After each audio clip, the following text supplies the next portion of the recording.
beginning. We all come to a story with hopes and expectations, looking for an answer. Sometimes it would be better to live with that hope without ever knowing the full story.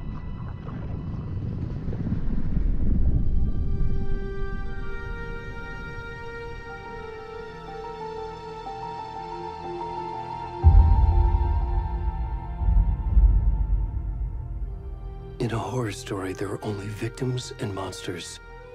And the trick is not to end up as either. But trapped by the genre, we are all ripped to pieces along the way.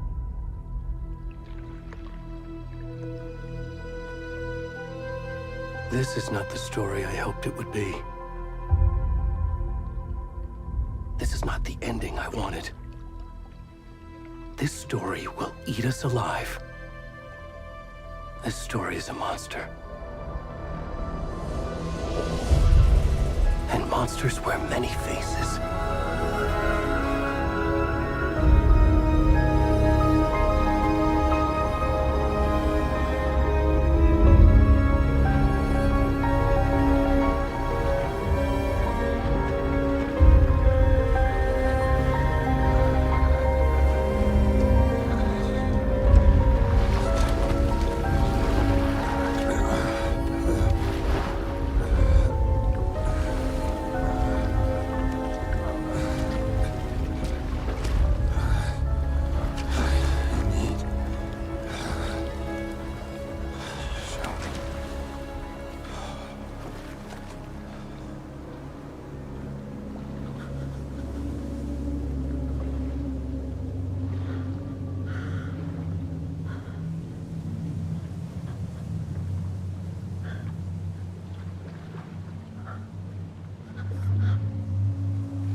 Already gone.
Hey, kiddo. How are you? I'm good, Mom. How are you? This trip might take a little longer than I thought. I'm sorry I've been gone so much lately, Logan. Oh my god, Mom, it's not your fault people get all murdery. What happened? Just work stuff. Right. Well, Dad and I are just watching the latest episode of Night Springs here. Mom, it's so good. No spoilers! I'll let you get back to the show. You were supposed to wait and watch with me. I love you both. This is what happens when you go on work trips, Mom. Love you too. And say hi to Casey. Tell him to stop brooding so much. Logan? I will. Bye, kiddo.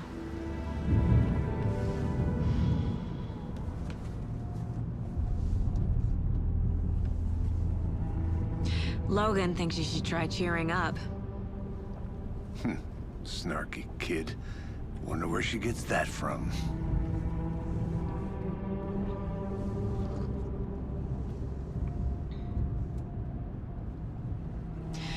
It can't be a coincidence that another body turns up just as we arrive in town.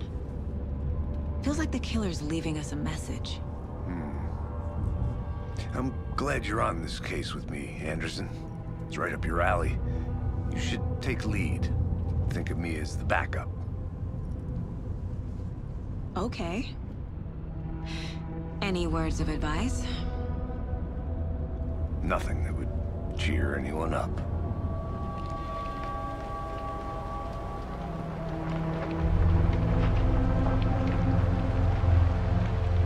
Here we are.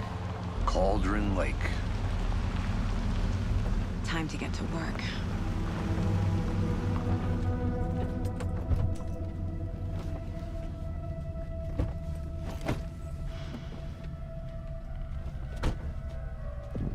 A deputy was supposed to be here to show us to the crime scene. There's the car, so where's the deputy? Eaten by a bear? I'll check out that map.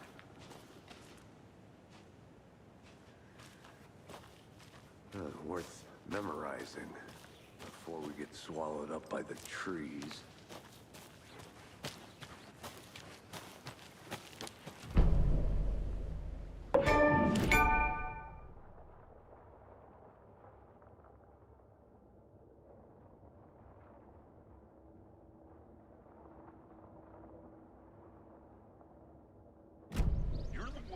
To switch. I think I hear someone. I'm not walking all the way back Could down. be our deputy. I can go take a look.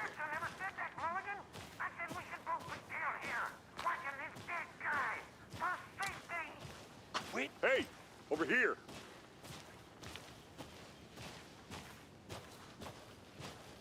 Hey there. Agent Casey, right? Sheriff Breaker said you'd be coming by to take over the case. You're half right. Anderson? Saga Anderson. I'll be leading this case. Seems you already know my partner, Alex Casey. Shoot. Sorry about that, ma'am. I'm Deputy Mulligan. I just figured that, you know, that,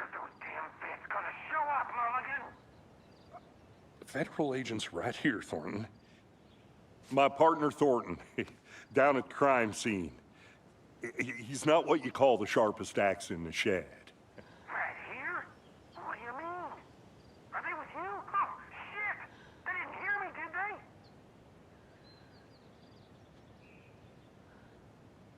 Were there any witnesses?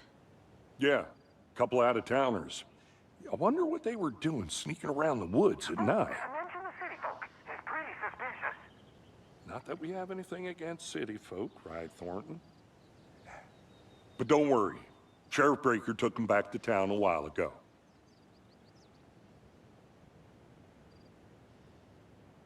What can you tell us about the crime scene? Tell them about the heart. I was getting to that, Thornton. Well, we reckon there are some organs that are currently outside the victim's person when they should be, well, you know, inside. I want to see the body. How do we get there? Oh, sure, that's real simple. just through the hole in the fence, down the hill towards the lake, around the old convenience store. You can't miss it. Everything's been closed since the area was fenced off. The store, the campground, all of it. Hey, Mulligan, tell him I'm here, waiting. I'll show him around. They got it, Thornton.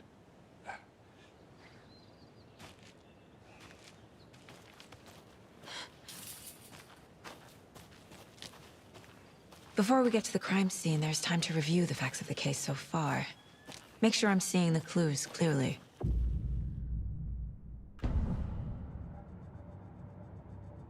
The Mind Place. My version of the Mind Palace technique. To sift through clues and work the case. Building the Mind Place again for each case. Using each field office as a model in my head. The facts are on the board. Everything we know about the previous murders. Worth taking another look.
I see you're already hard at work, Anderson.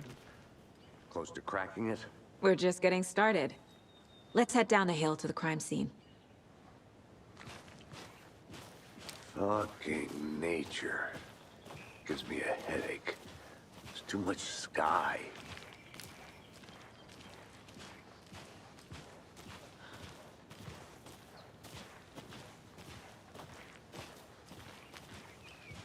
Hey, Casey. You putting me in charge. Why now? Look, Anderson, you're a better detective than I am. You've cracked cases that had the rest of us baffled. I don't want to slow you down. Are you thinking of retiring? You know what happens to cops who say this is their last case. Mm-hmm. Real funny, Anderson.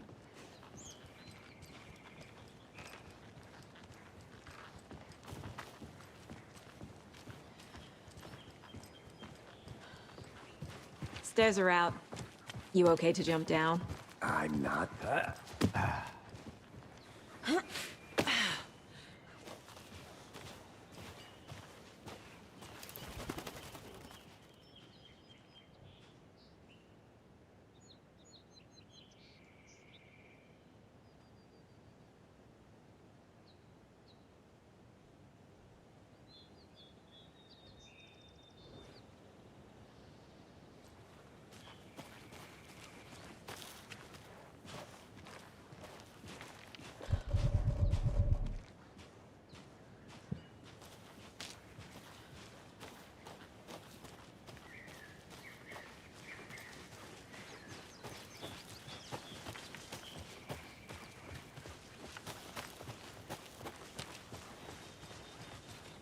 Not a bad place to get murdered. If getting back to nature is your thing. Damn. Should have brought an umbrella. I like the rain. The only thing around here that feels like home. You think the local law had the sense to put up a tarp? If they did, next coffee's on me. Want to swap? No, still not getting it. Try explaining it fancier can I make it, Mulligan? Hey! Deputy Thornton, I take it. That's me, at your service, ready to get this case solved. Now the body's behind the store. Come on, I'll show you.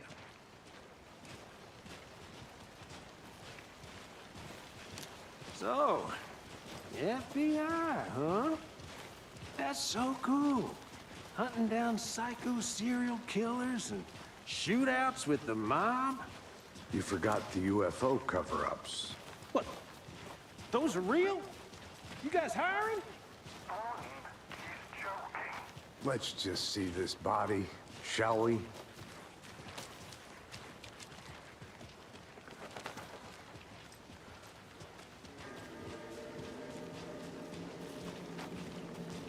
Now this is the scene of the crime. We found him on the table. Now he didn't touch nothing, you know, procedures and stuff. Thanks, Deputy. No tarp. You owe me a coffee. Okay, let's start by examining our guest of honor. Does this fit the MO of the previous murders? Body is positioned on the table. Ritualistic.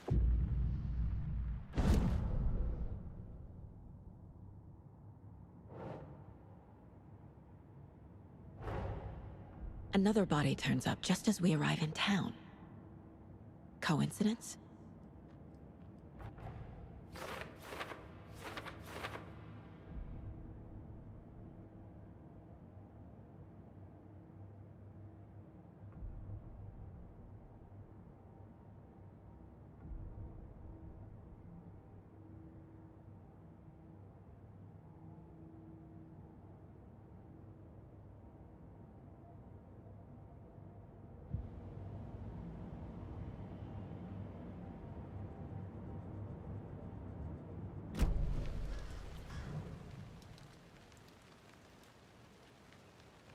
The killer left the heart right next to the body.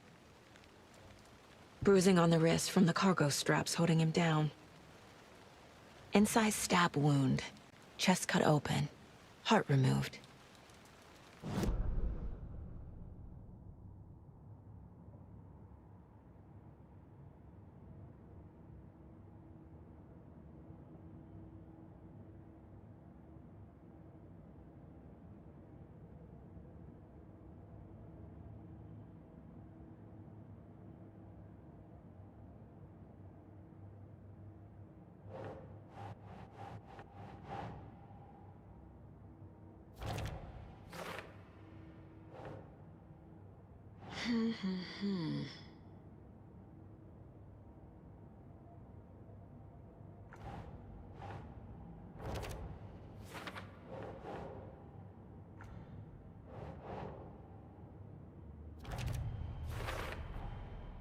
Heart removed from chest, strapped by the wrists.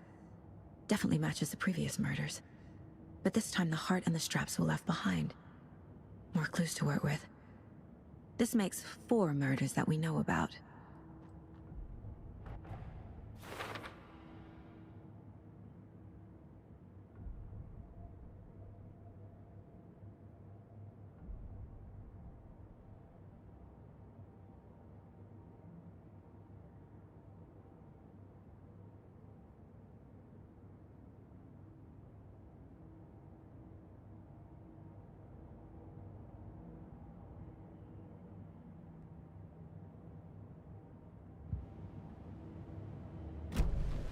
Who is our victim? Who killed him?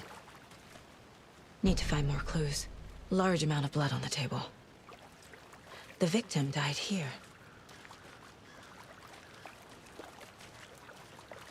Any idea who the victim is? Oh, I sure do. His name is Nightingale. He was FBI. He came to town about 13 years ago. Now, I haven't heard a word about him since. Well, until now. Nightingale? Robert Nightingale? Oh, yes. You probably knew him. Brothers in arms. Oh, and sisters.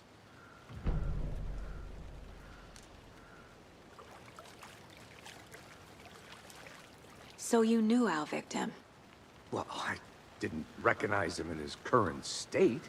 But yeah, I Ran into him a few times at Quantico. Never worked any cases together. After his partner got killed in the field, he went off the deep end. Got the boot pretty quick after that. So what happened to Nightingale after the Bureau let him go? I only know the rumors. Depression led to booze, booze led to paranoia. He got some wild ideas in his head, chased ghosts until he fell off the map. Guess he ended up here, I bet there's more to that story. but no happy ending. Nightingale went missing 13 years ago, 2010. The same as all the other victims. Certainly fits the pattern. Makes me wonder what was going on that year. Probably something this town wants to forget.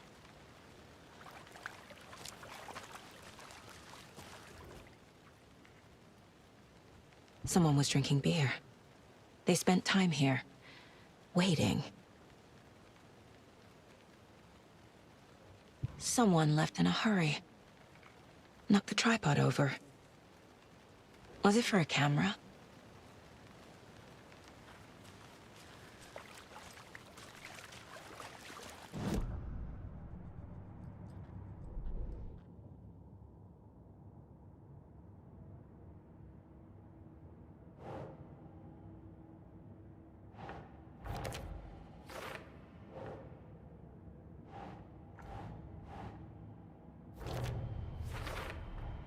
Robert Nightingale, ex-FBI, came to Bright Falls 13 years ago.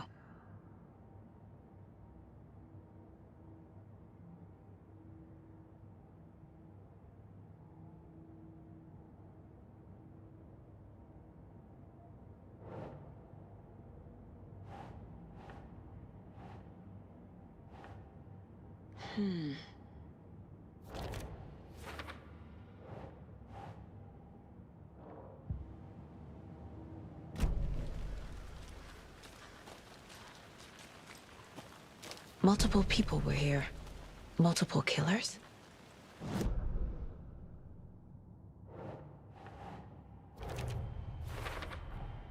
Boot prints, indicating multiple killers. Quite the party.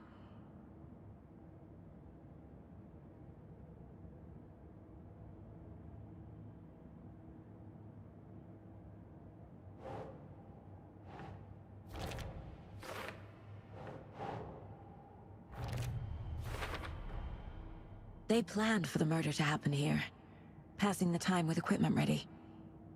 They were waiting for him. But why Nightingale? He's been missing for 13 years. Why here? Why now?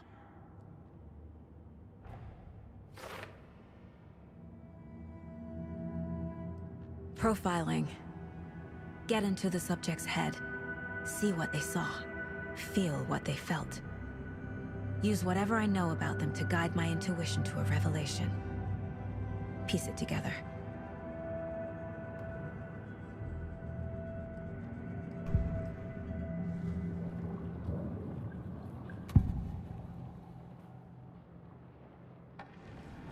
Nightingale was chosen as the victim.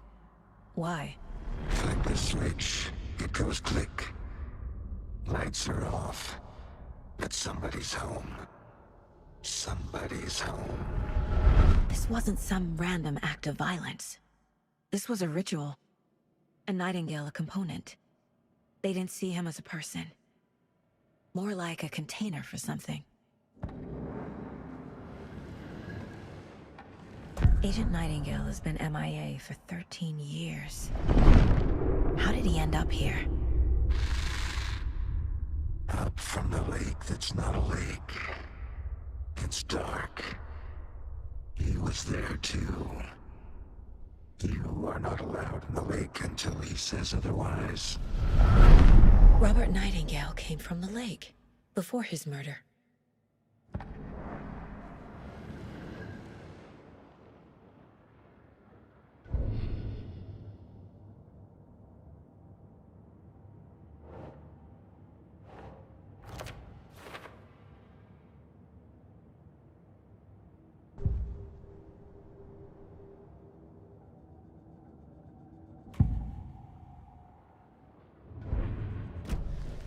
The lake is connected to Nightingale somehow.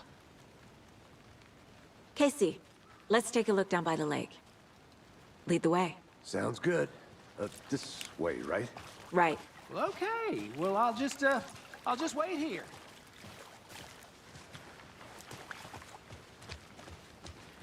This one of your hunches, Anderson? Did something happen at the lake? I think Nightingale came up from that direction. From the lake. Probably looking for shelter. Safety.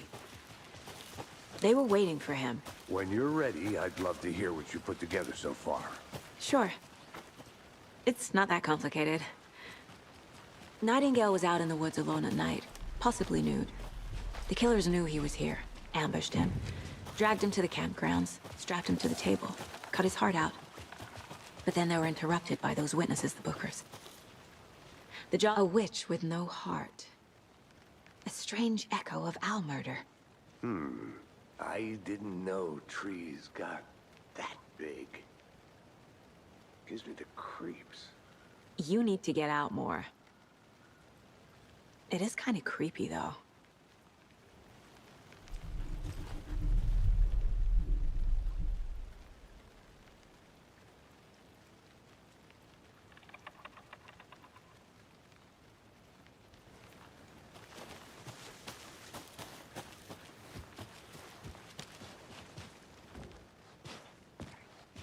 There's a piece of paper on the ground. Tracks. Barefoot. Nightingales? They come out from under the boulder. It makes no sense.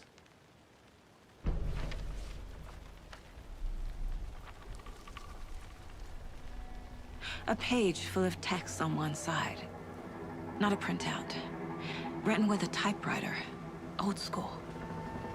Lines scratched out and edits added with a pen. Like a manuscript. Page of a story. Killer left a message. It's for us. The text is about us. The victim was one of their own. FBI Special Agent Robert Nightingale. And then there was the page they found. The first step down into terrifying depths. Reading the words. These words felt like a message. Felt like a message. Someone knew they were here, someone playing a game with them. An invitation. How could they not accept, even if they knew it would end up hurting them?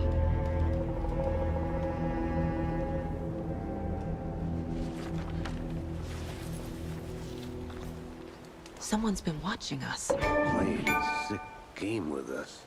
You were right. This is right up my alley. Nightingale came this way. Either he dropped this page, or the killers left it for us. I should profile Nightingale about this page.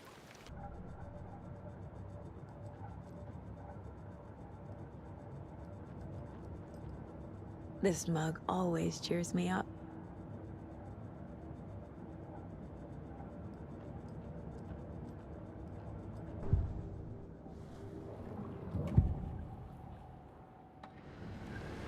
We found a page in the woods. A story about these events. What is Nightingale's role in this? I carry his words close to my chest now. Inside, the awful truth. You must dig it out. Something was put inside him. In his chest. I must find out what.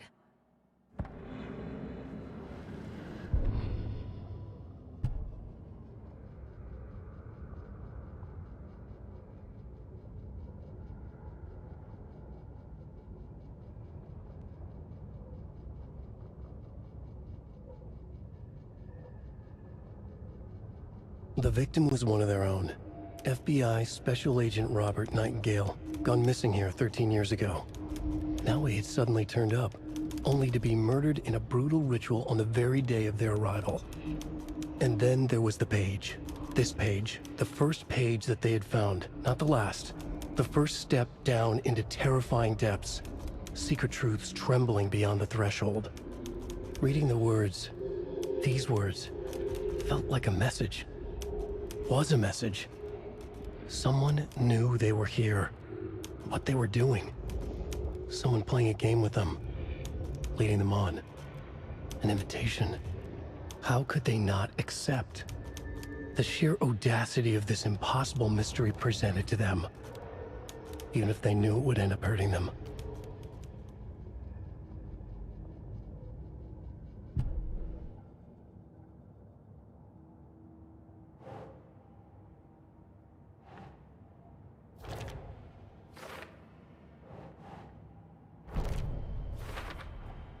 I think he came from the lake. But his tracks make no sense.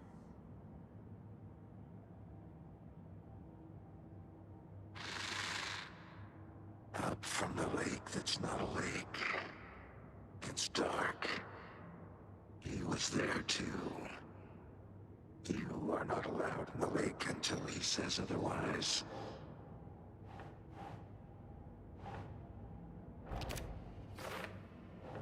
I carry his words close to my chest now. Inside, the awful... Found all I can here. Time to properly examine the body. See what I can find inside.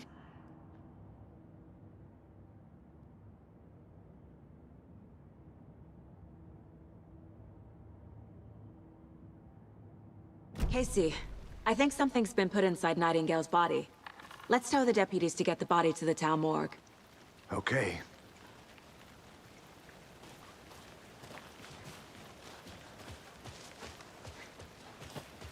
Whoever wrote that page made sure it read like a story. Like a scene from a thriller. I hate all of it. The text said we'd find more. I believe it. But what's the purpose? They're twisting events to create their own narrative. To do what? Entertain some fantasy? Projecting their desires? Are we characters or the audience? Witnesses to their design? All the above? It's all about control. Deciding what happens to You who. made it back. Don't let Good. it drag you in. Too late. I'm already hooked. I need the next chapter. I hope you didn't get stuck in any of those big puddles. Crazy flooding down there, huh? Just like I said. Deputy, I want the body taken back to town for a proper examination ASAP. Well, sure. But the coroner won't be back in town for another week after Deerfest. Not a problem. I'll do it myself. Oh, and Sheriff Breaker called to say he's got the Bookers at the Oh Dear Diner in town. Oh, and I've got a key to the gate. It's a shortcut back to the parking lot just up the hill.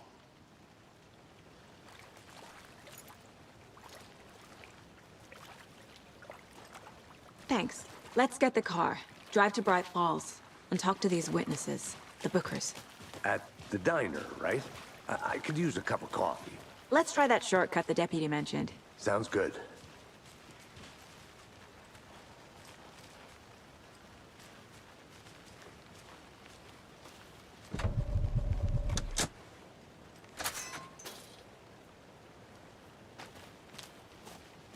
Seems like a nice town so far. Murders aside. Pretty woods. Cute lodge we got set up in. We should go for a hike if we get a chance. Now you're just being mean, Anderson. Deputies aren't exactly up to the task, but hopefully the sheriff will be more helpful. Not a surprise about the deputies. Doubt they see much stuff this gruesome.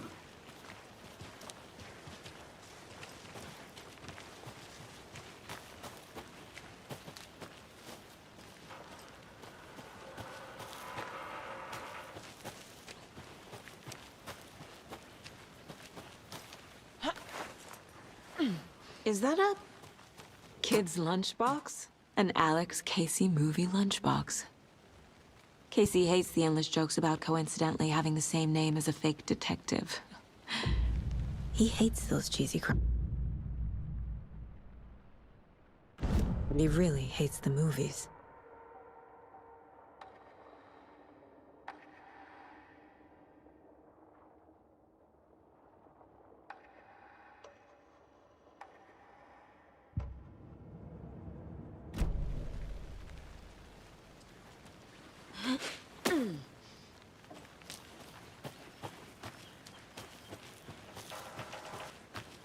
I'm gonna go check something out. Be right back. Got it.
A lunchbox again. Who's leaving these out here?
A creepy twig sculpture?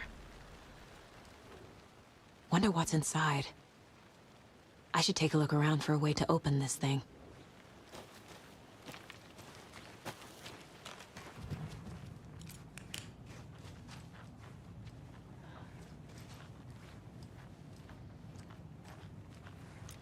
Hey there, Mr. Deer. You remind me of a dream I had.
Hey, Casey.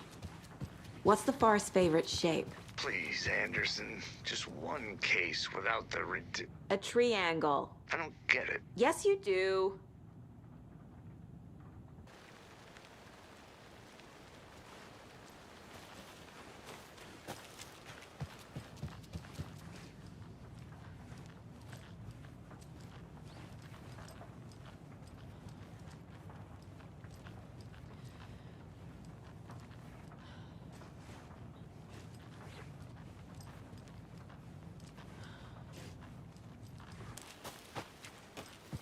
I'm getting flashbacks. Remember Ohio? Sure. The North Side Slasher. But that case was completely different. The trees, Anderson. He hid the bodies in the forest.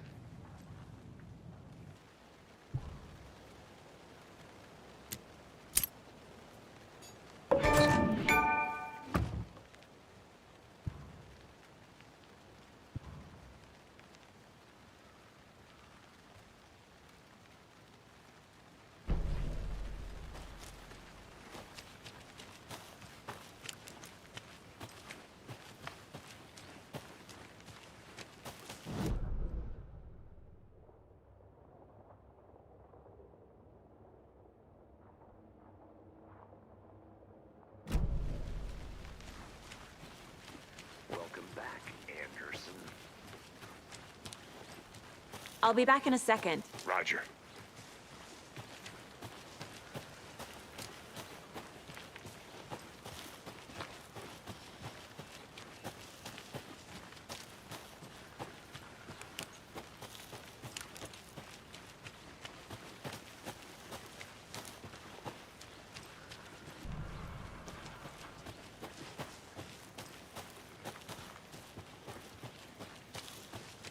Can't fit the clues all together yet. Heart removed, tripod, tracks leading to a dead end. Tripod? For a camera? To record a snuff film? Maybe. And why take out his heart just to throw it away? To stuff in something for us to find. I think I saw something. It'll only take a minute. I'll wait here.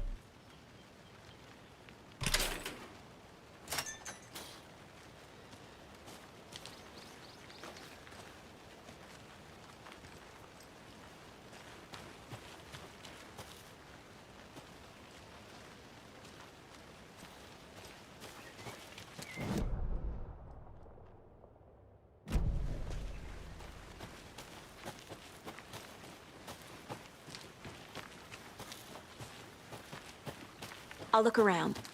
See you in a bit. Take your time.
Here we are.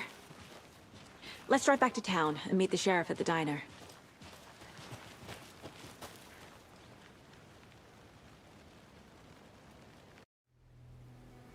I can't get that manuscript page out of my head. I've never seen killers reach out so directly before. Damn impressive work so far. With your technique, these hunches were moving fast.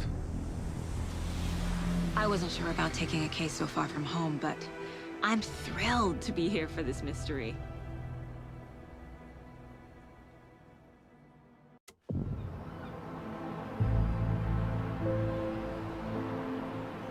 Need to swing by the lodge to get anything from the field office? No, I'm all set. I'll park there anyway. I want to walk to the diner, get a feel for the town.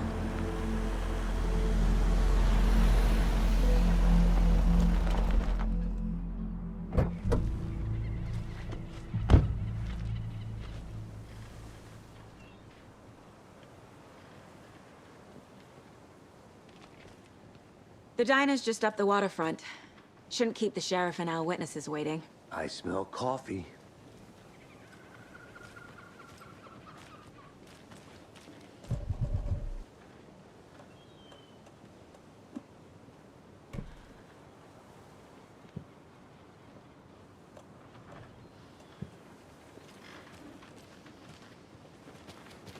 Hi there. Just how much coffee have you had today, Charlie? Don't know, don't care.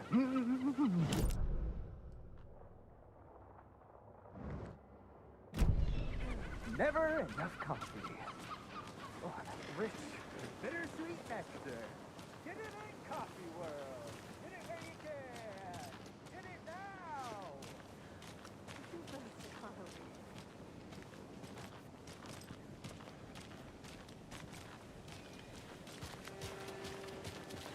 Man, it is sweaty in these suits, isn't it?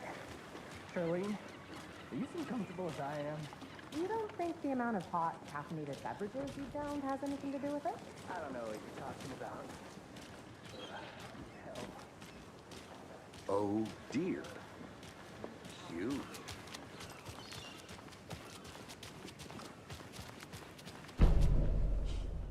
Let me guess. The FBI. Welcome to Bright Falls. It's nice to have you here. I got you both some coffee. Oh, it's Washington's finest. Nice to meet you, Sheriff. I'm set for coffee. You know, I wouldn't say no to another. I'm Agent Saga Anderson. This is Agent Alex Casey. Tim Breaker. And let me just say, I'm happy you two are here. Frankly, we could use the help. Your deputies said you had a couple of witnesses here. They made them sound like suspects. Mulligan and Thornton are still on about that? No, the Bookers don't strike me as the murdering type, but you can decide for yourselves. They're just inside having coffee and pie to calm their nerves. I'll see what they have to say. Casey, you compare notes with the sheriff. Take your time. We've looked through the case files you sent over, Sheriff. Have you had many people besides the known victims go missing? Sure. But it's slowed down ever since Cauldron Lake was fenced off. Let me guess. Missing person cases spiked around 2010. The fence was built just after. Yeah, that's exactly right. You can go ahead, Anderson. We'll be here. I can't believe that happened. I still feel like I'm gonna be sick. Come on, Ed. Have some pie. It'll take your mind off things.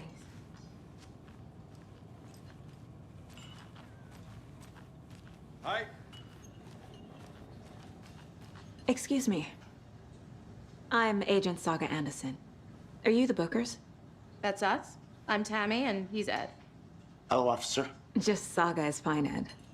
So, are we being charged with anything? Because if not, we'd love to get back to our hotel and decompress after what we saw. Take a bath, scream into pillows, that kind of thing. We're not charging you. I just have a few questions.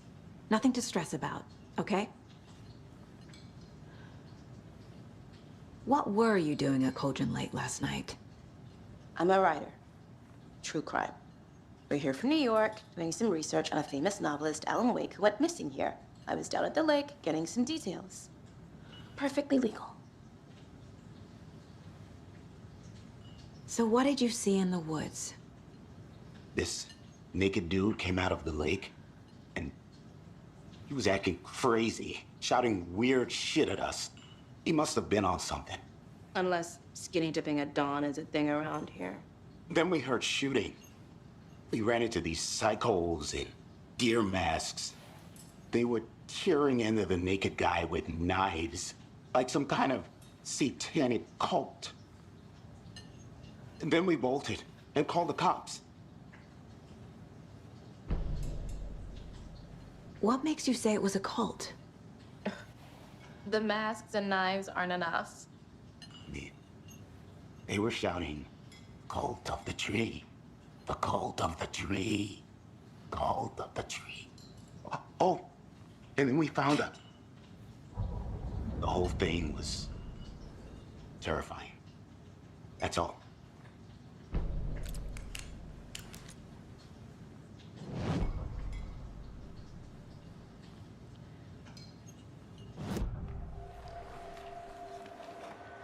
The cult of the tree. What aren't the Bookers telling me? I found their necklace. The symbol is 2 triangles. The cult wants their spruce tree back, Tammy. Finders keepers, Ed. My publisher will want this on the cover. Tammy found something. A necklace belonging to one of the cultists. The Bookers were at Cauldron Lake. Why? The fence was built to hide what's there. They say the rider fell in the lake. Private party. No trespassing. My book has questions. Past the bolt cutters. They broke in for the sake of Tammy's book. Nothing to do with the murder. They were telling the truth.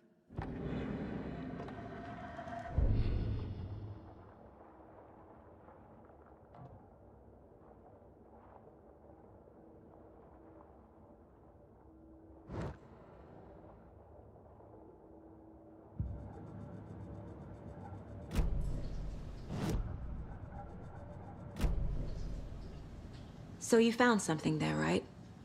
A necklace these cultists may have dropped. Okay. Wow. How did you put that together? It's evidence. You need to hand it over. Okay. Told you not to keep that thing to me.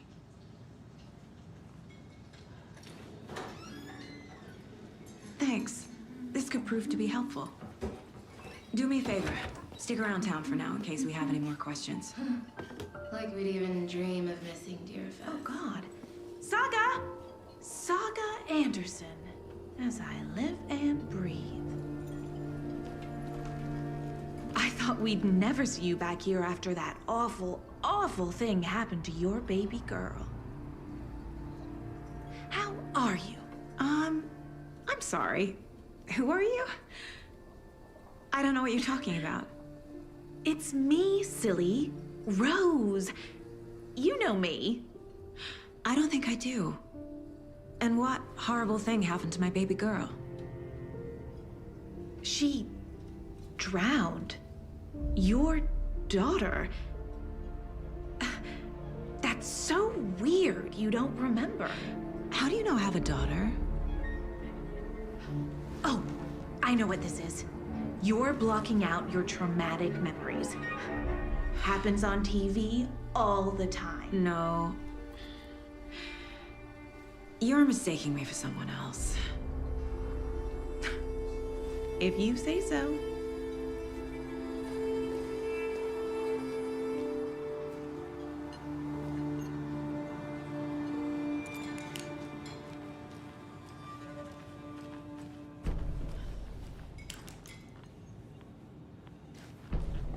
Hey, how you doing?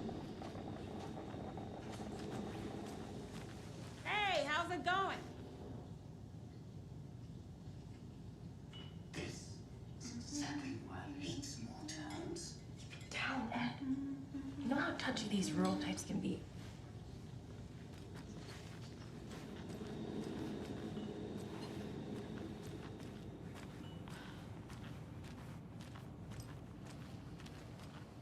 All set? My guys have Nightingale at the morgue if you're ready to go take a look. Let's go. Well, Casey, I got a lead. Looks like we're dealing with a cult. The cult of the tree. A murder cult. Fuck. Have you heard of this cult of the tree, Sheriff? Only the urban legend. If you're in the woods at night, the cult will get you. That sort of thing. We're not gonna find out you're the Grand Wizard or something, are we? I played some D&D back in the day. Wizard was always my favorite class. Morning, Sheriff. Looks like you have some guests. Ah, morning, Ted. Yeah, real important guests. Deerfest. Always draws a crowd, right? Too true. More the merrier. Have a good one, Sheriff.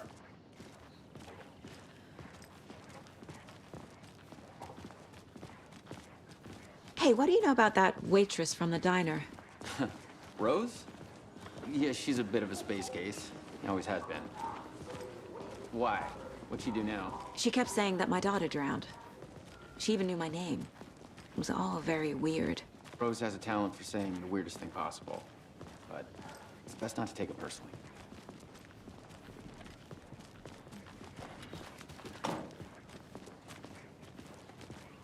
Hey, boss. Corpse is downstairs ready to go. Yep, in the morgue, all prepped. I'd like to take a closer look as soon as possible. Lead the way, Sheriff. Oh, this is the Bright Falls Sheriff Station. Anything you need, just let us know. We appreciate the support, Sheriff. Hey!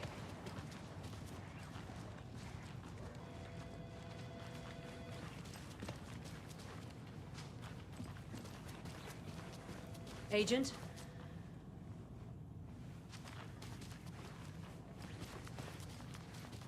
So we share a morgue with the funeral home next door. It's a shoestring budget.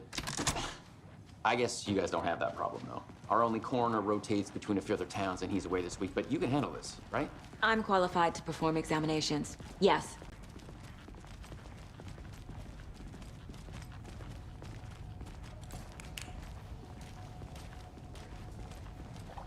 Something about morgues. They always cheer me up. I can't say I feel the same. He's joking.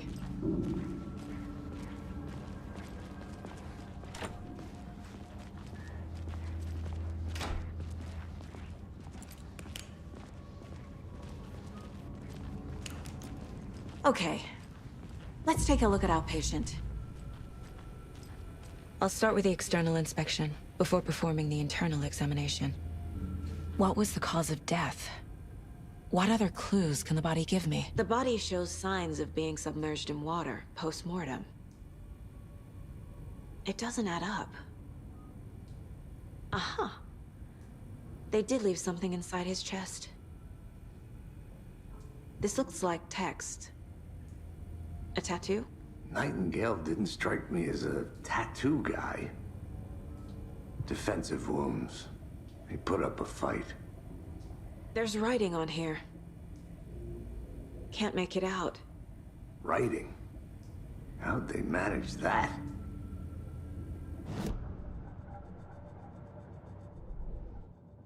I carry his words close to my chest now. Time to see what Nightingale's body can tell us.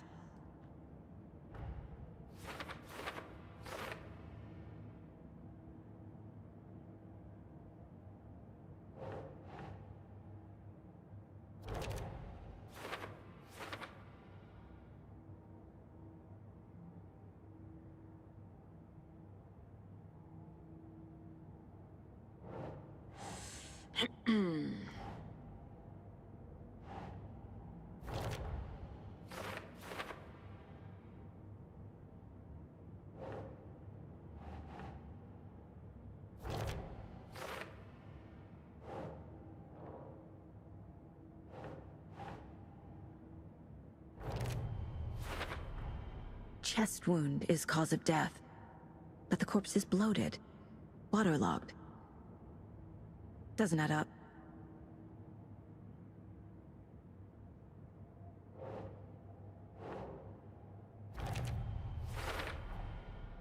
There's definitely something in his chest. Did the killers leave it there?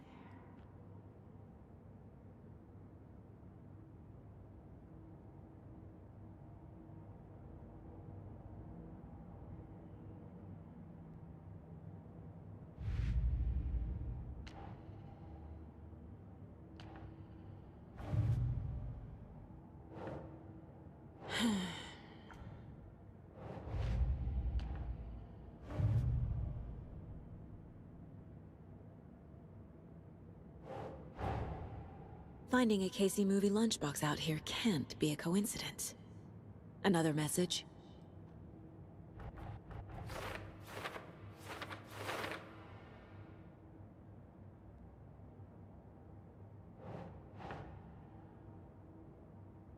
Doesn't make sense.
It's the same type of page we found at Cauldron Lake.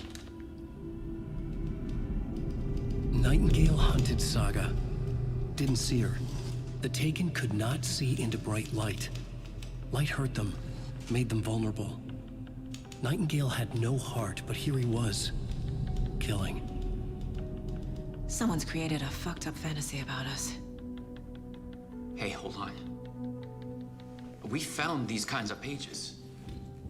I didn't think they were relevant to this case. I have them right here.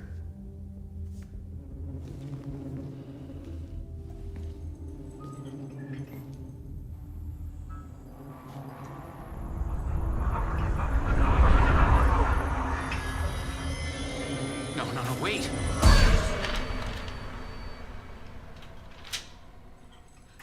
Sheriff? What the hell? Show me the clicker.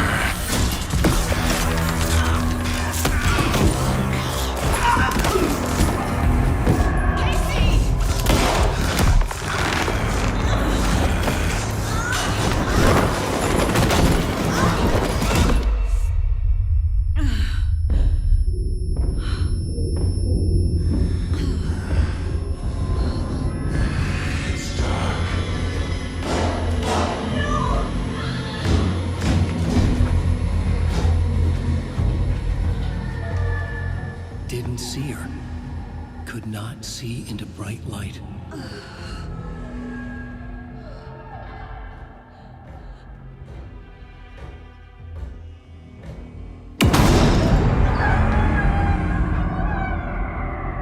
I'll make you pay.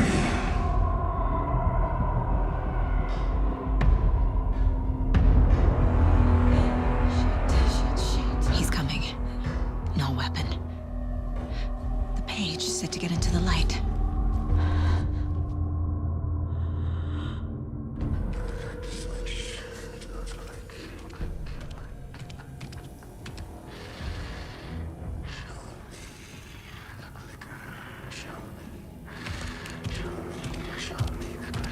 He can't see me in the light. My gun's out in the hall. Gotta get it back.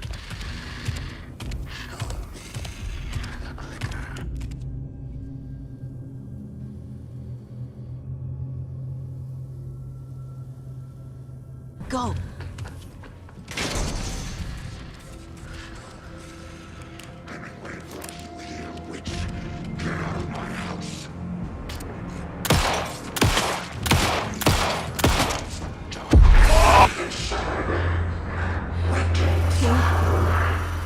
Vanished.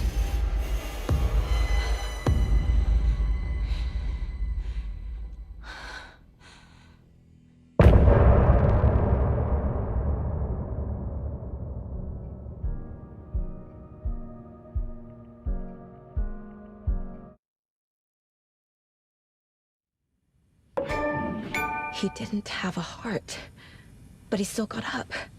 The page predicted all of it. It helped me fight him. He just disappeared? What the hell is going on here? We need to figure that out if we're gonna do anything about it. Somehow we need to make sense of this. Saga was back at Cauldron Lake. Saga had to pursue Nightingale. Into the overlap. Finding a way in would be difficult. A ritual. Saga would learn how. Stop the monster.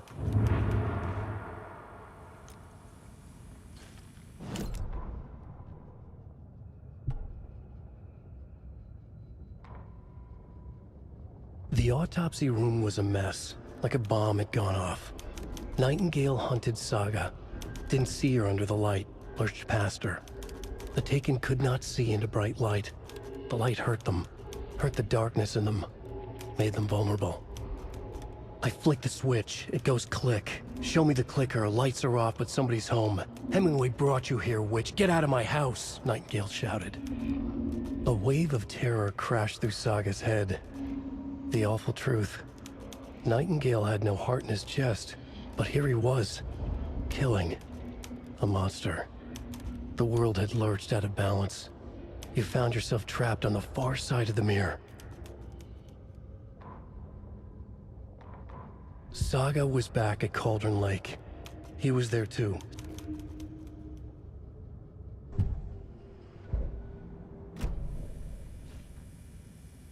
Right before things got crazy, Sheriff Breaker just vanished.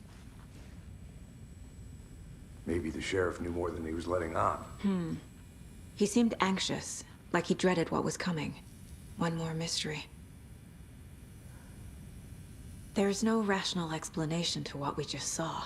I'd love to blame this on mass hallucination caused by inhaling volcanic gas, but we both know that's bullshit. This was supernatural. Well, I'm glad you were the one to say it. Now we can figure out a way forward.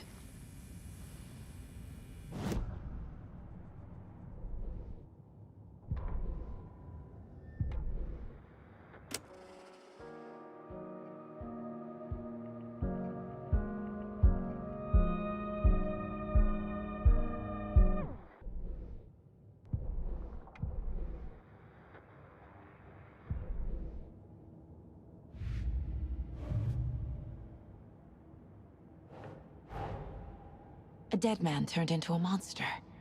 Light as a way to fight him. Pages predicting the future.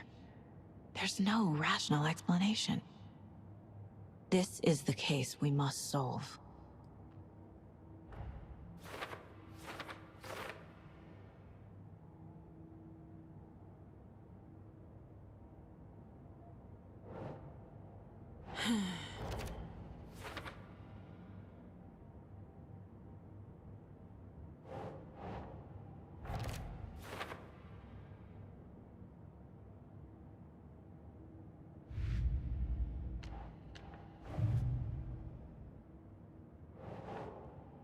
Think, Saga.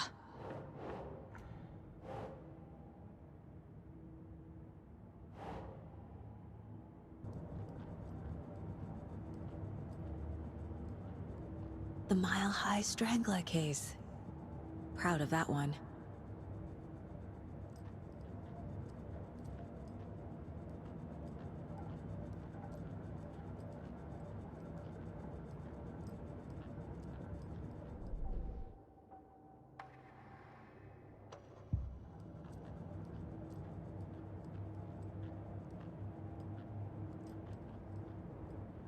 If only the rest of the Bureau knew what a softy Casey is. Miss you, kiddo. I'll be home soon. Mom may be gone, but whenever I read this, I feel like she's still here.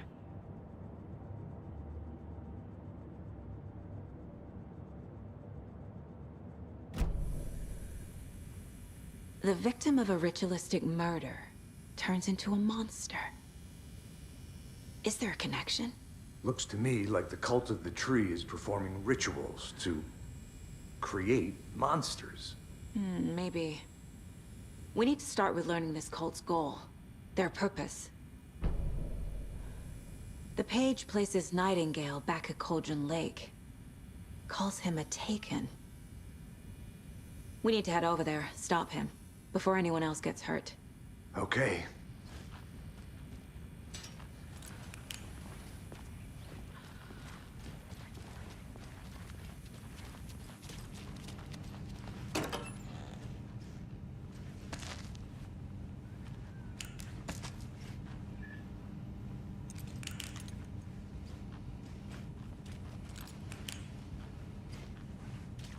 Must be locked from the other side.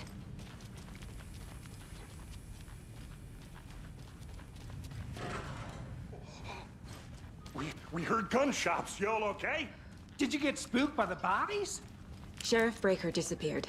Nightingale turned into some sort of a monster, and there are offices down. You two handle things here. We need to get back to Cauldron Lake immediately. Fuck me. That's terrible. We'll do what we can, man.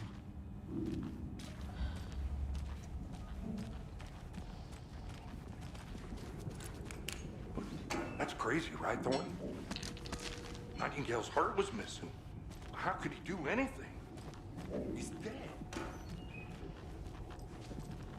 Yeah, right. Well, that's all crazy talk. Monsters aren't real, and what do you mean the sheriff disappeared?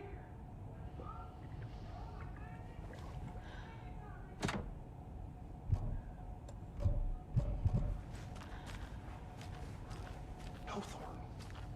Monsters aren't real, and magic's definitely not real. I knew that.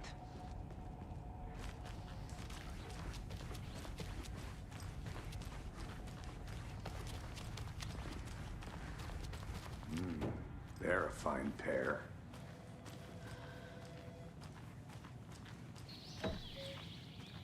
Oh dear.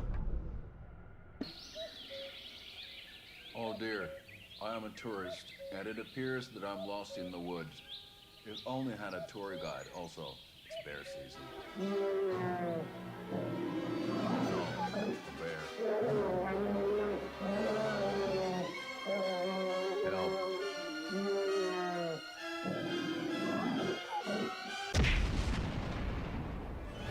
Did somebody call for a tour guide? Oh, wow. Koskela Brothers Adventure Tours. Unforgettable tour experiences at affordable prices. That's right. I'm Ilmo Koskela, voted best coffee roaster / tour guide by Coffee World magazine. And I'm here to give you the tour of a lifetime. But Ilmo, I've heard the government has seized and restricted access to many local nature attractions. That is true, Jaakko. Many local attractions have recently become fenced off by the government. And that's why at Koskela Brothers Adventure Tours, we say, fuck the government. We have bolt cutters. Oh, wow. You think of everything. And we'll take you anywhere. Hiking through the scenic Elderwood National Park. Fishing in the crystal clear waters of Bright Falls Dam. Bird watching at majestic Mirror Peak. The tour of a lifetime is just one phone call away. Book now to get a 9% discount on this limited edition Oh Dear Diner coffee thermos.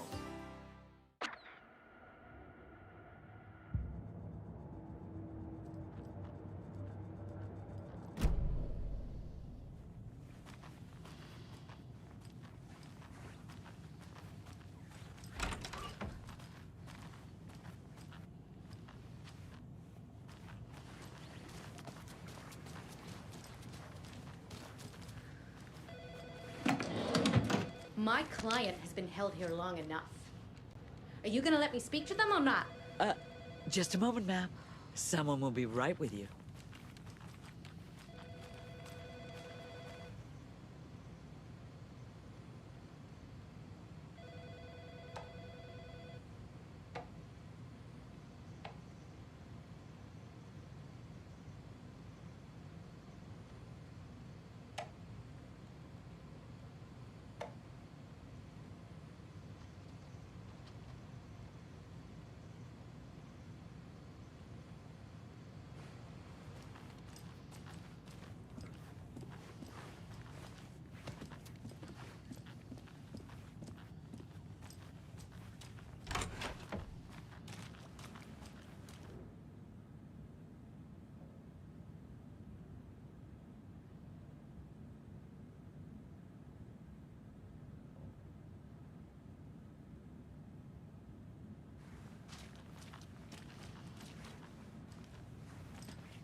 Nightingale and his cult are dangerous. We need to be prepared in case things escalate more than they already have. Can you call it in, Casey? A smart choice, Anderson. Yeah, Agent Casey here. Yeah. We need backup. The Bright Falls case? Whoever you can spare. ASAP. Think we'll actually find Nightingale at the lake? The pages haven't been wrong yet. We can't assume the person writing these pages isn't playing us. I agree. But it's our best lead.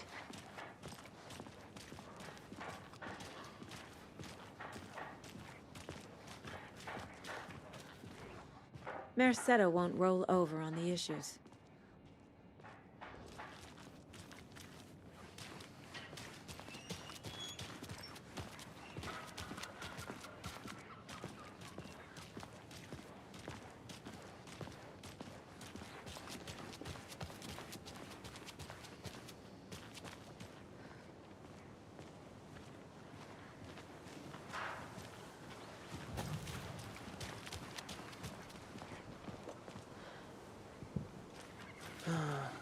Rinse and repeat. Clock out, get a beer. Or maybe... I need to come clean, Anderson. I know why Nightingale was here 13 years ago. He was chasing a writer, Alan Wake. Tammy mentioned him. She's writing a book on his disappearance. You know the detective character from his books, Alex Casey. Yeah, I've heard the jokes at the office. Cold case Casey. Murder case Casey. Sorry. Ha. It's the same name, similar job. It's the first thing anyone thinks of. It annoyed me, but that was it. Then, 10 years ago, I started getting strange letters in the mail. Fragments of prose describing murders. You've heard the stories about what happened in New York. Some of it, at least. Bodies started to pile up. It was a murder cult. Turns out the fragments sent to me were from the crime books of Alan Wake. The cult was copycatting the murders from the books. In their heads, they were performing a ritual to bring Wake back. Their imagined prophet. After that case, I started looking into Wake's disappearance on the side. And you thought this case might be connected to him? His name does keep popping up. I just wanted you to have all the facts. Next time, give them to me before we find ourselves in the middle of a horror story.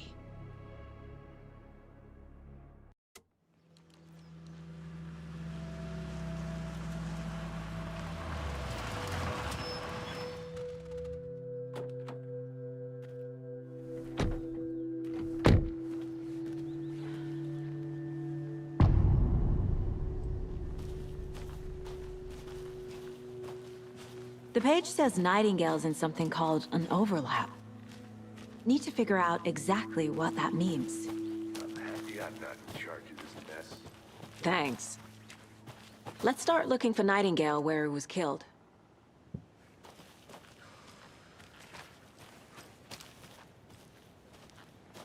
Great. This area is supposed to be close to the public. The writer of these pages knows what will happen. Because they're behind this, or because they can see what's coming. Impossible things are happening here. A world operating on different rules. I need to understand this strange logic. To see the clues. To solve the case.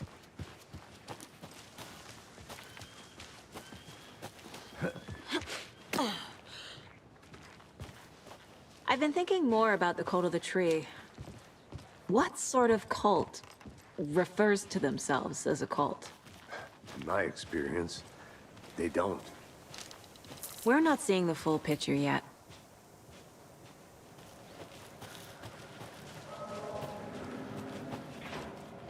Hey, hello there.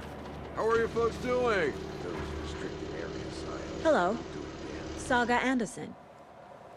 Are you two supposed to be here? I'm Ilmo Koskela. Fantastic to meet you.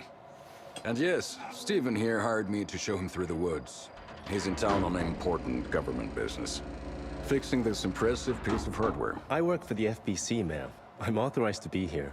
And I bet you two are here about that murder. Nasty stuff. How's it going? How did you hear about the murder, Ilmo? Do you know anything that could help us? People tend to tell me things. The Koskela brothers are kind of a household name around here. Speaking of, if you're looking for some fun, stop by Watery. Just down the road from Bright Falls, there's our Coffee World amusement park. There's sauna ja vihta. And we offer a variety of guided tours, hunting, fishing, hiking, whatever strikes your fancy. You name it, we probably got it. What is this thing? It's just a monitoring station, ma'am. The Federal Bureau of Control checks volcanic activity and air toxicity levels. No need to worry, though. It's mostly for research purposes. That's one gorgeous weather saga. Looks Nordic. I bet a family member made it.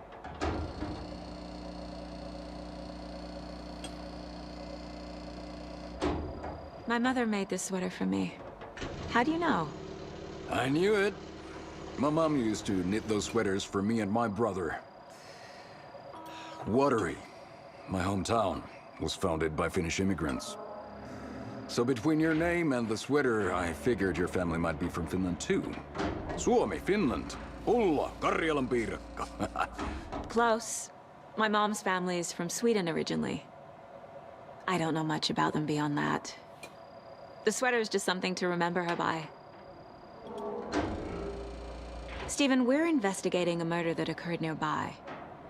What can you tell me about your bureau? Nothing that isn't classified, I'm afraid. But I don't know anything about a murder. Operations here are run by a different department. I'm just here to make some repairs. The wiring on this thing frays every couple months. Yep, that's the raccoons. They grow real big here with teeth like you wouldn't believe. Can't gnaw right through a garbage can. That's all for now.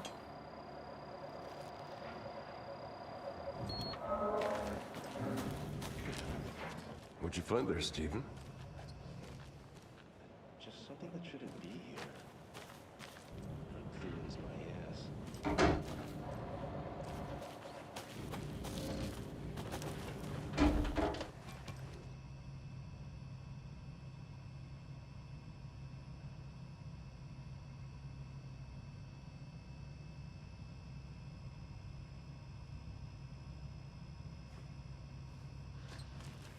Happy to get you VIP tickets into Coffee World. Just say the word. Thanks, but I don't drink coffee. We brew our own beer too. Ahma beer. Oh, now we're talking. Let's get to the murder site, Casey.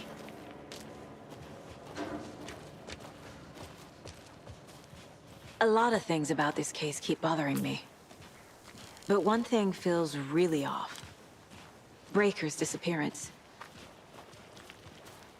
I don't get the feeling Nightingale was responsible. He was about to give you more of those pages.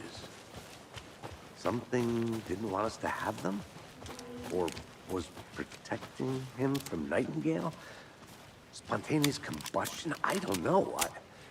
Not the kind of disappearance we normally solve.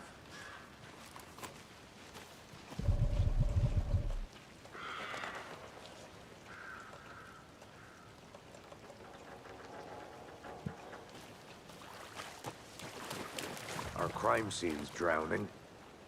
I never minded rain. Feels like home. No sign of Nightingale. But the page did place him at Cauldron Lake, in an overlap. So how do we follow him there? Maybe something around here will tell us. Monsters? Overlaps? Rituals? What do you make of all of this? The killers are usually the ones performing the ritual, not the detective. Acting out their sick fantasy. They may be trying to get you involved, forcing you into their twisted world. But with dead men coming alive, the word ritual starts to have more weight behind it. We need to look around. learn what this ritual is. After we find Nightingale, what then? I've never arrested a monster. I've watched you arrest plenty of monsters, Anderson. You know what I mean. Monsters. Light worked against him at the morgue. That might be the only way to stop him from hurting anyone else.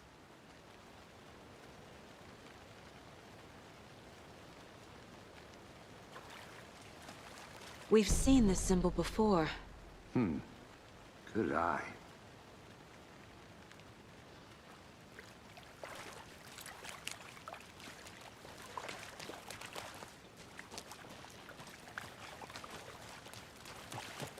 Bare feet.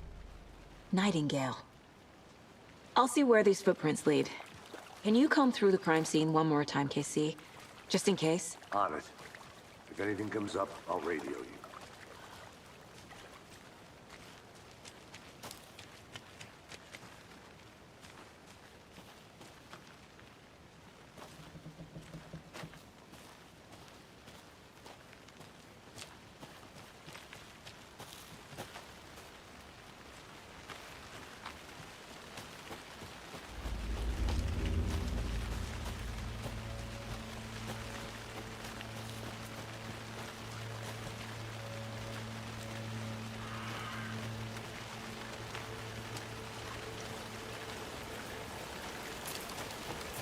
The tracks lead into the water. Where'd you go from here? I can feel something. A presence. Nightingale isn't far.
What is that?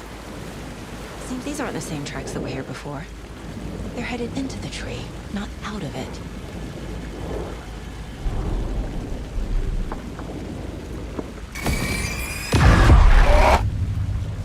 My flashlight burned the dark stuff away. It was covering another page. The fuse was in place. Saga stepped into the witch's hut. Inside, a bright light. There were objects that stood out to Saga, as if the light had manifested them. The witch's hut. Okay. I trust the pages to lead me to the overlap. The fuse was in place. She found it among the junk in the forest. Saga stepped inside the witch's hut. Something rushed through her. A presence. Familiar. She couldn't quite place it. Something long forgotten. She tried to hold on to it, but it was already gone. Inside, a bright light. Saga felt safe, like nothing could hurt her here. There were objects that stood out to Saga as if the light had manifested them, pulled them from the darkness. A shift in reality, heavy with hidden meanings. A coffee thermos, a shoebox, a mop and a bucket, a poster on the wall, and in the cabinet, another manuscript page.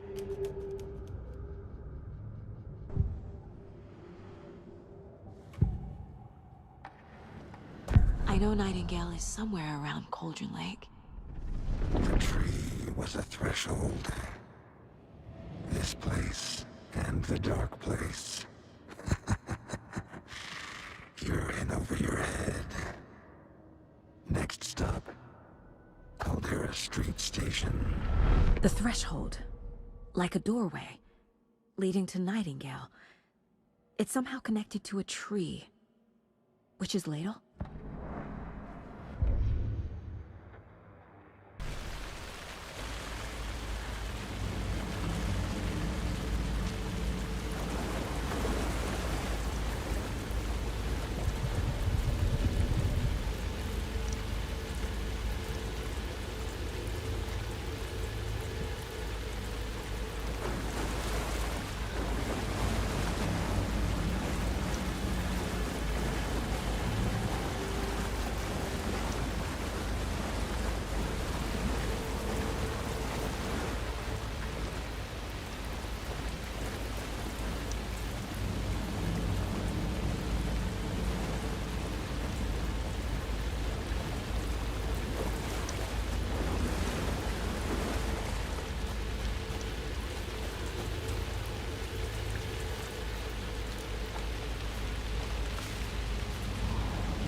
This is the witch's hut.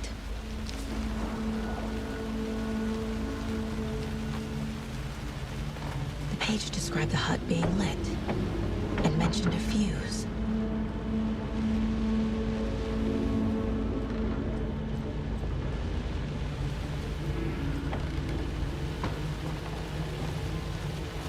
Anderson, I saw something in the woods. Probably just a deer, but I'm gonna check it out. Okay. I found another page. Following up on a lead. Keep checking in. Roger. The fuse box is missing a fuse. I need to find one to turn on the lights. This fuse is busted.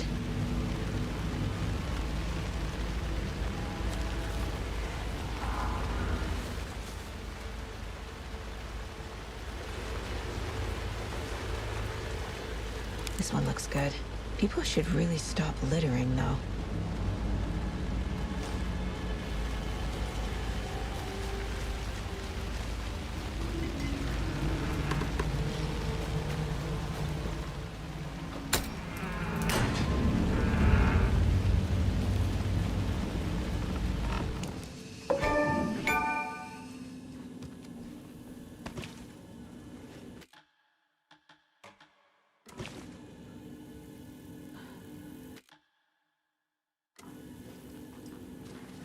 Another page.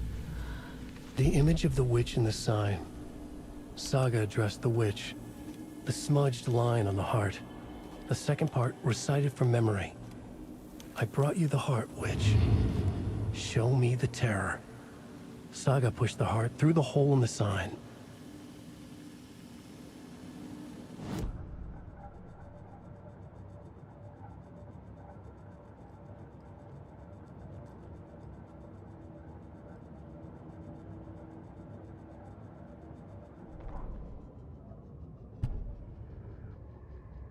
Witch's ladle, towering over Saga, watching her and the witch.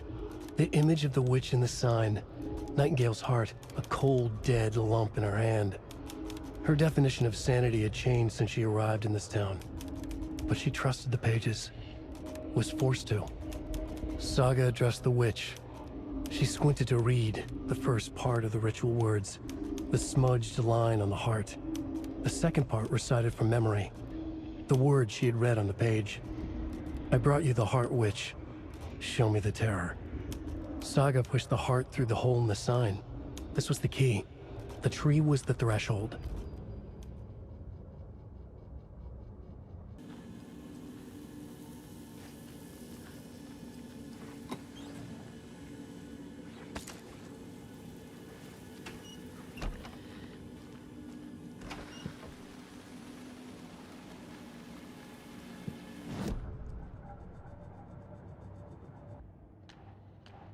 Don't need to go over all this again.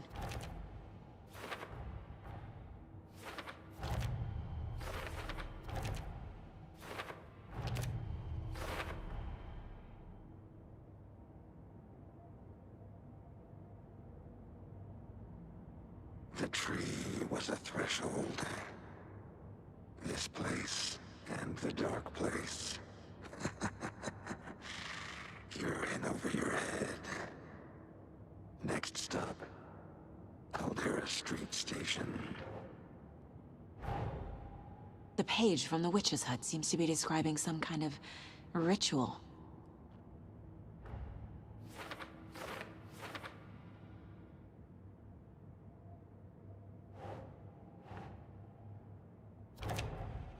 Nightingale's heart disappeared from the morgue.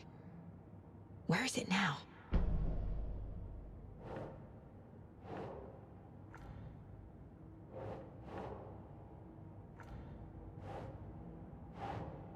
Huh. To get into the overlap, I need to find Nightingale's heart. Read the line imprinted on it, plus the line on the page to the witch's ladle sign. Then push the heart through the hole in the sign.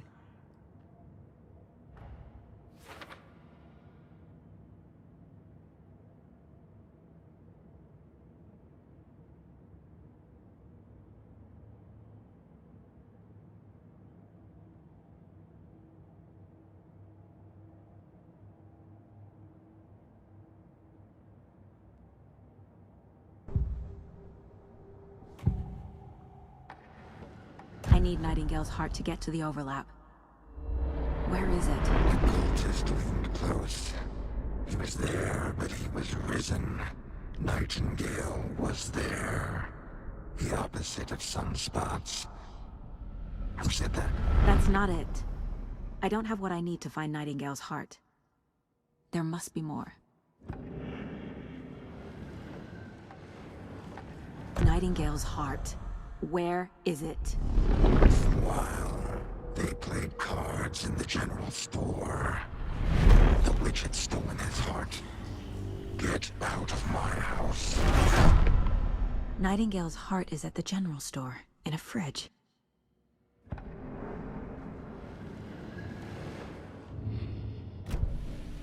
I need to check the general store for the heart. Casey, I'm headed to the general store. I think I know how to get into the overlap. Roger that. I followed some ATV tracks in the woods and got a bit turned around. Did you get lost? I've only been lost once in my life, Anderson. The years I spent with my ex-wife. I'll find my way back, don't you worry about it.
Occultist. A monster.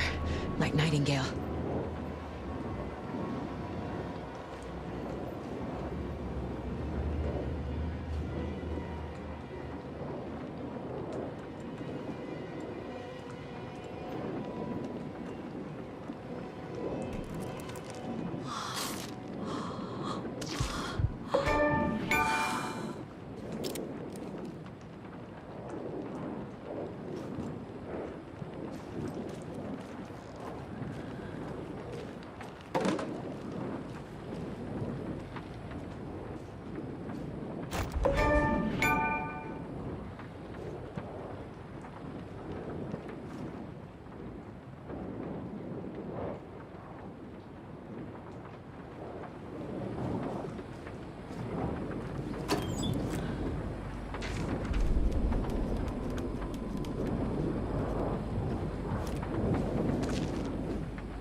Saga edged toward the broken door, her gun ready, flashlight aimed ahead.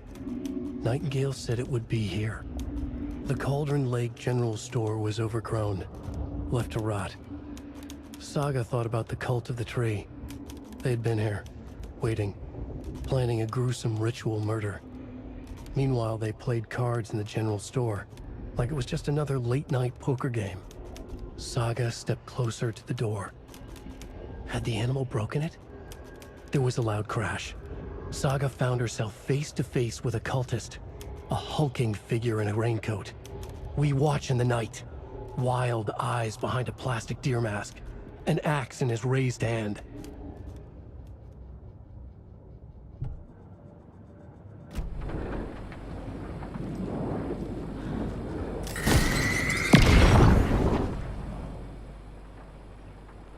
The text on the heart is clearer now. Legible. I feel like I recognize this. The fridge. The heart. I knew it would be here. Like I saw it in a dream.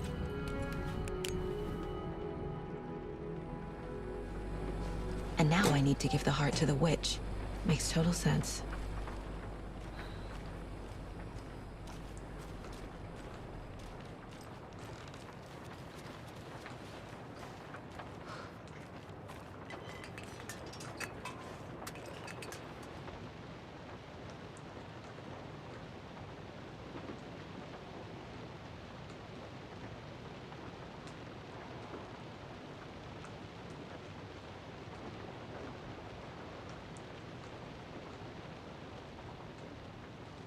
These numbers match the ones on the lotto ticket.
Casey, there are cultists in the area. They're taken, like Nightingale. Watch yourself out there. Yeah, thanks for the heads up. I'm still finding my way back. You have the worst sense of direction. Any city in America I can get through drunk and blindfolded. It's these damn trees. Okay. I'm en route to Witch's Ladle. I need to perform a ritual to open the overlap. This case just keeps getting weirder. But it is exciting.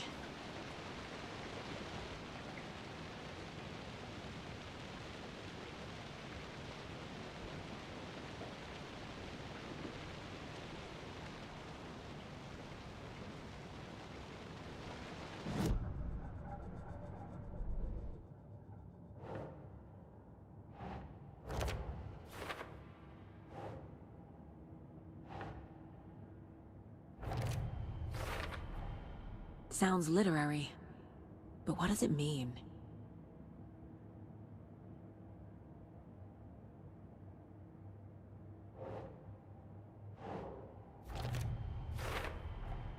Found the heart in the fridge, just like the page said I would.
You've crashed on the far side of the mirror.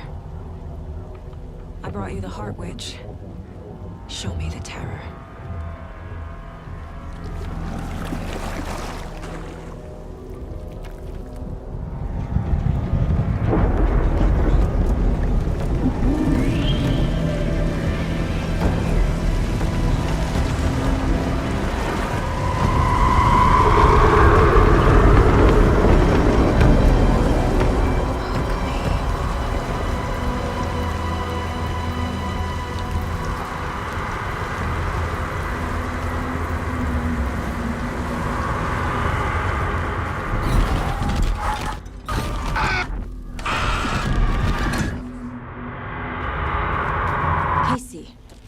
I think I'm in the overlap. Are you still on your way? Casey! Casey, do you read me? Mom. Logan? Mom, help. Logan! Where are you? What the fuck was that? Logan's back in Virginia. You're imagining things.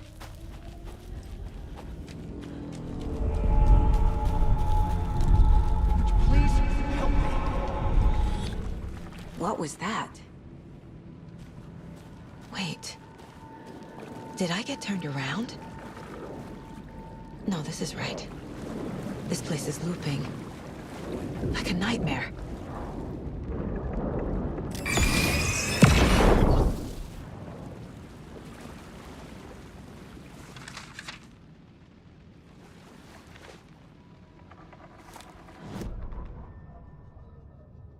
The Rider went into the lake, banished the dark presence. Taken still lurked in the woods. The dark place receded. The current pulled back those with darkness inside, into the lake. Nightingale was there, one of them. The dark presence, Jagger had taken him. The witch had stolen his heart. They sank beneath the waves. The dark place, wandering in the shadows, muttering to themselves. It's dark. I'm lost. Where am I? Who am I? I can't remember. It's cold. Premium cabins for rent in Bright Falls. Who said that? Can you hear me? I need help. Please. Stop this. What did I do? You must dig it out. Their shape shifted. Echoes of the Rider's dreams.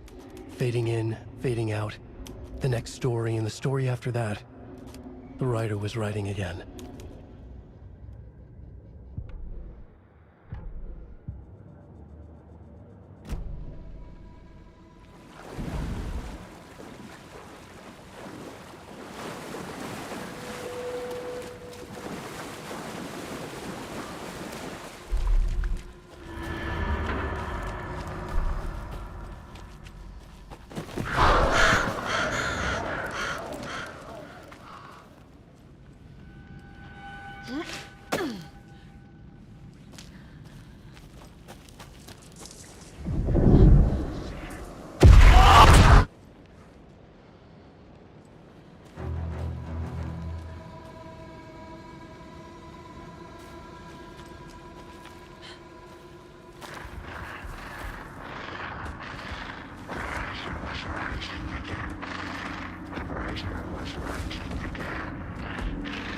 He's here. Nightingale.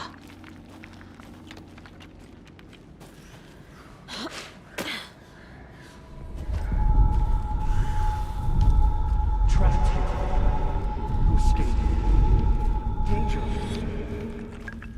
Who is that? It's like they're coming in over a bad signal.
this?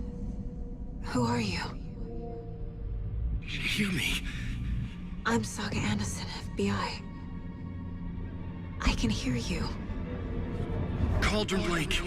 Yes, I'm at Cauldron Lake. Where are you?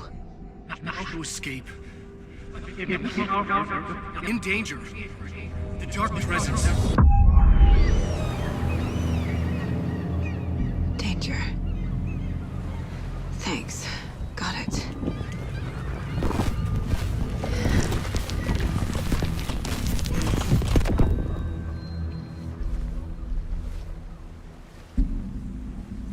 Hey!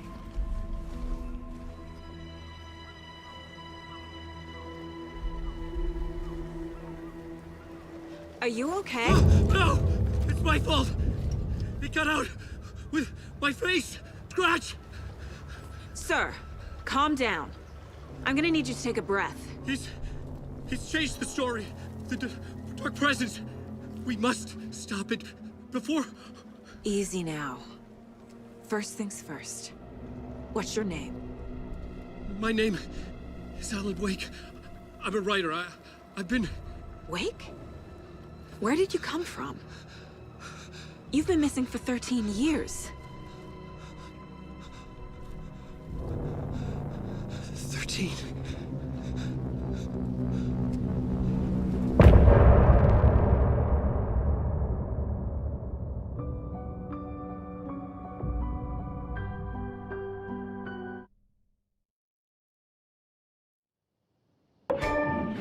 Anderson, where did you go? All of a sudden, the radio stopped working, and then that flooding just disappeared. Crazy forest. Is this who I think it is? Casey, say hello to Alan Wake. Mr. Wake, this is Special Agent Alex Casey. He'll escort you to our car. Casey, I'll meet you there, right after I take a look around. If the flooding's receded, there might be evidence we missed earlier. Okay. See you there. Alex Casey? How? Am I still... Is this the dark place? No, it can't be. I got out. Yeah, the PI from your books has the same name as me. Great. Moving on. It's a bit of a hike to the car, Wake. Just get your bearings, then we'll head out. I need another minute. Cauldron Lake. I thought I'd never see this place again. Take your time. But you should know these woods aren't the safest. Should look around. Yeah. With the flooding gone, could be further clues out there. It's getting dark. The flooding disappeared very suddenly. You have a flashlight? I wonder if there's any connection to the overlap. Not safe without a light. To Nightingale. I have a light. And a gun. You can relax, Wake. And pages. If you see pages of writing anywhere, you must take them and keep them safe. Our lives could depend on it. They have vital information. We know about the pages, Wake. We'll keep an eye out for them. Okay. Okay, just give me a moment. It's okay. Take your time.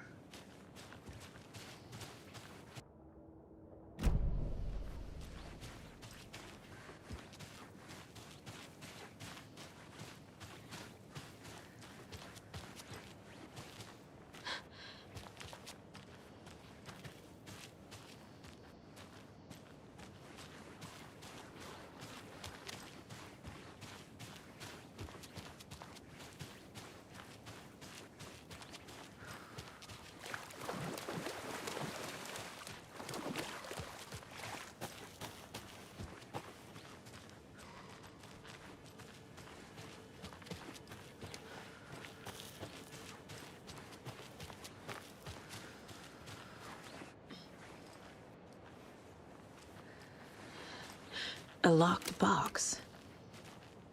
Is that the cult of the tree symbol on it?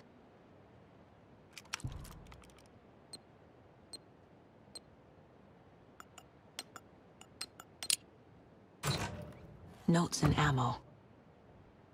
Looks like they're tools of the trade. The cult doesn't see their victims as people.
themselves are turning into monsters.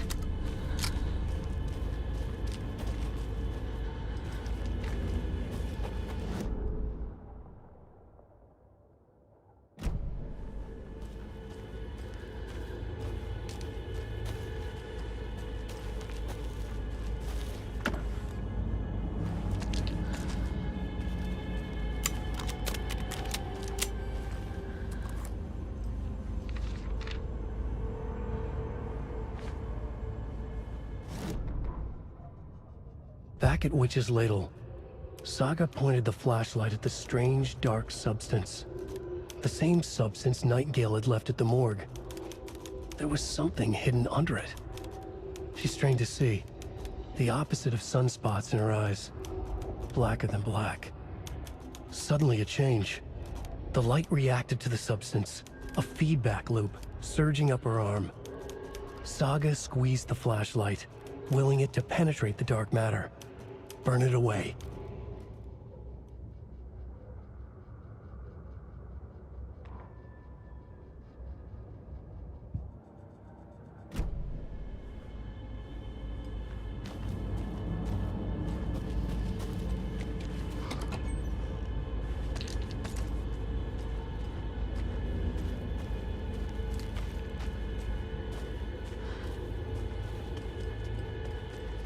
The cult is leaving supplies around for themselves.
There's something written here. A poem? Or a riddle? Reminds me of the nursery rhymes I read to Logan when she was little.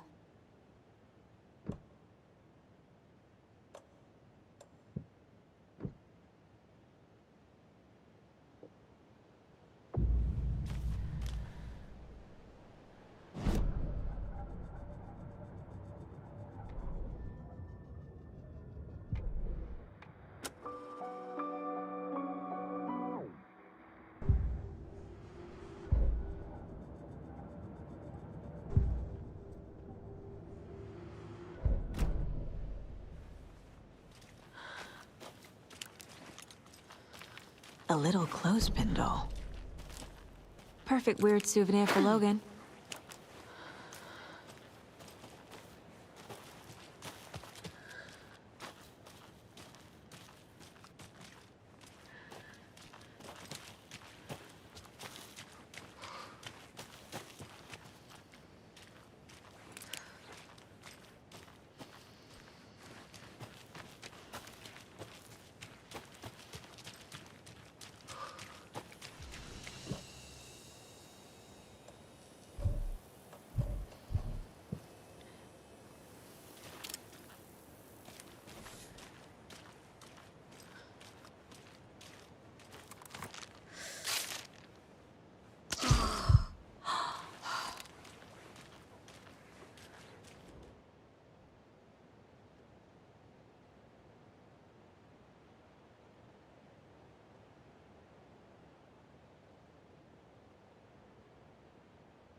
Another one of those rhymes.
Nightingale goes missing for 13 years, shows up murdered, and then turns into a monster. After I stop Nightingale, a rider who's also been missing for 13 years turns up. What's the connection? What kind of case is this?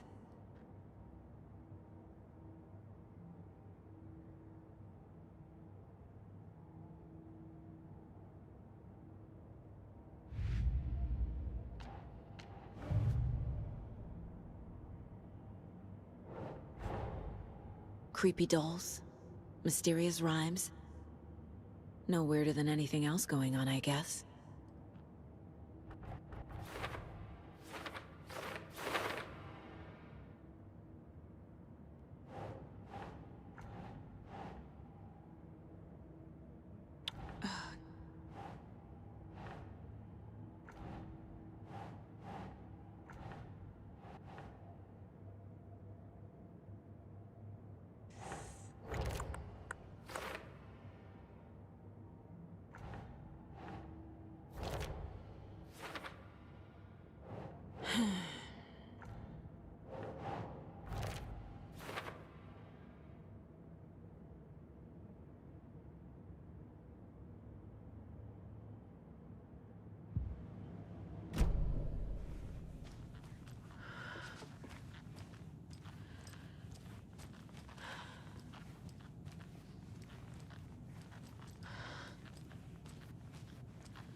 The FBC is definitely playing with things they don't fully understand. And that always goes well.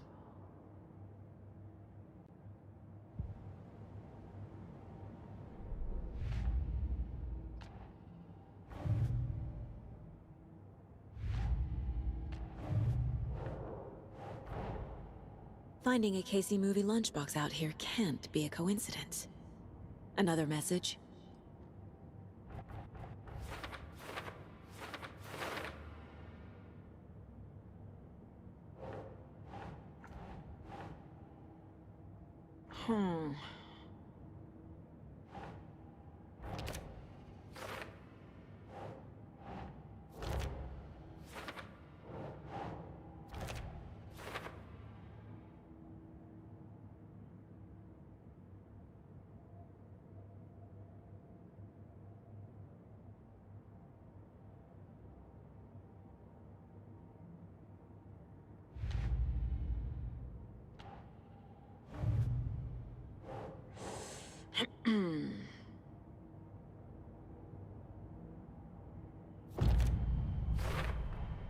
We're dealing with an organized group of killers, not a lone serial killer. They were tearing into the naked guy with knives.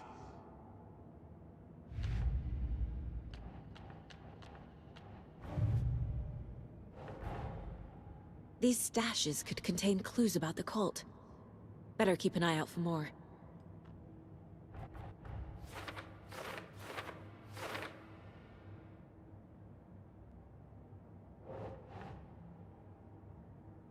Right.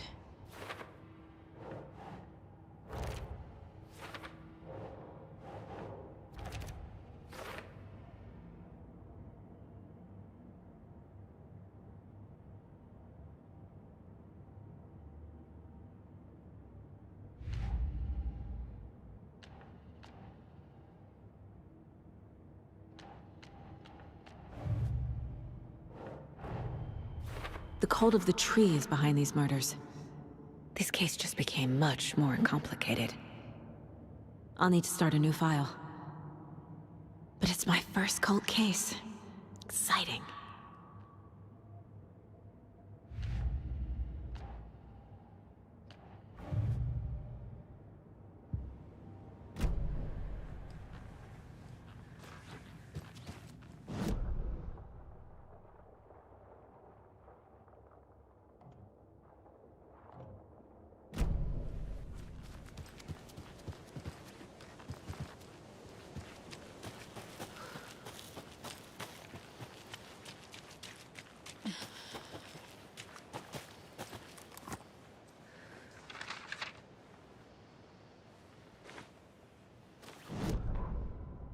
An overlap of the dark place needed a push from both directions to manifest itself.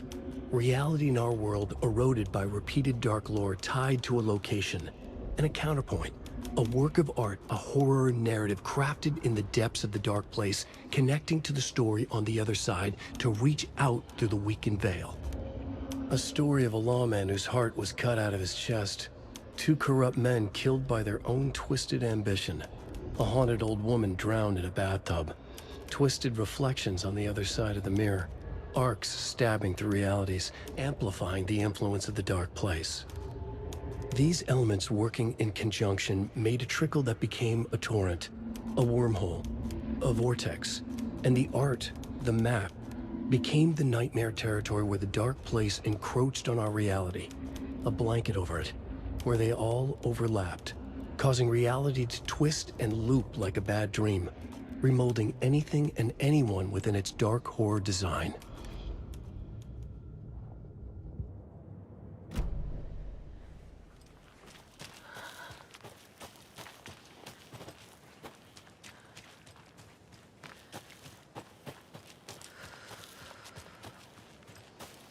There's another lunchbox.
Another locked box.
Another one of those lunchboxes.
I need to know more about the Code of the Tree if I'm going to shut them down.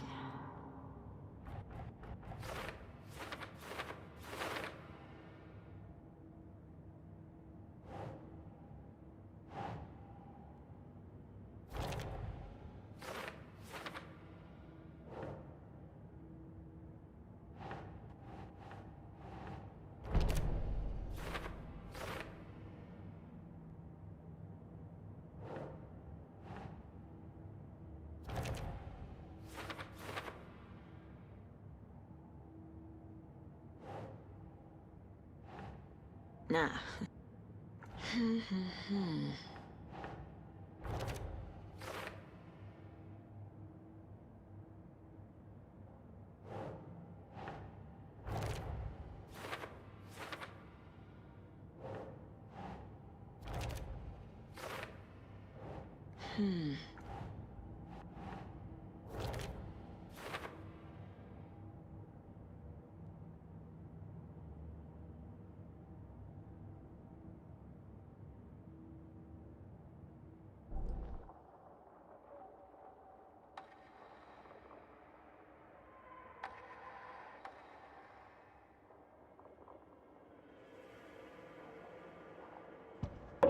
Saga was sure she had hit the Taken in the head, but had not even slowed the monster down.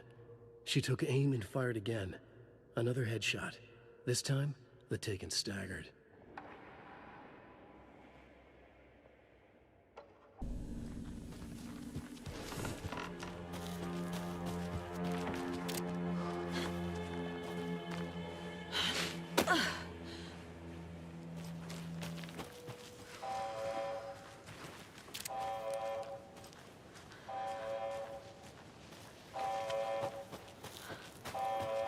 I've reached the car, Anderson. How's it going down there? I think I'm done here. I'll meet you at the parking lot.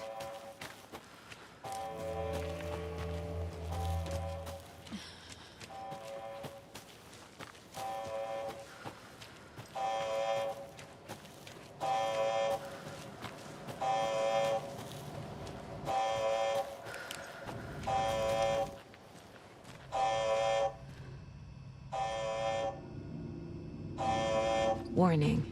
Activity detected. AWE. Event in progress. Cauldron Lake. What's an AWE? Casey, what exactly does the FBC do? After New York, when I started looking for our friend here, their name came up. I pushed them for any files they had on him, but got stonewalled. They have a reputation of showing up for weird shit. They have a presence here, and now we find our writer. How about that?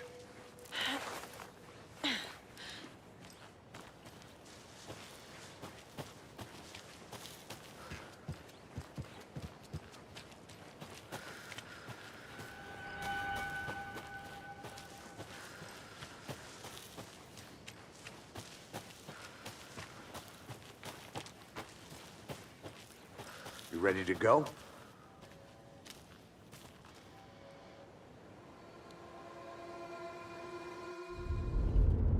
Mr. Wake, we're taking you back to our field office in Bright Falls.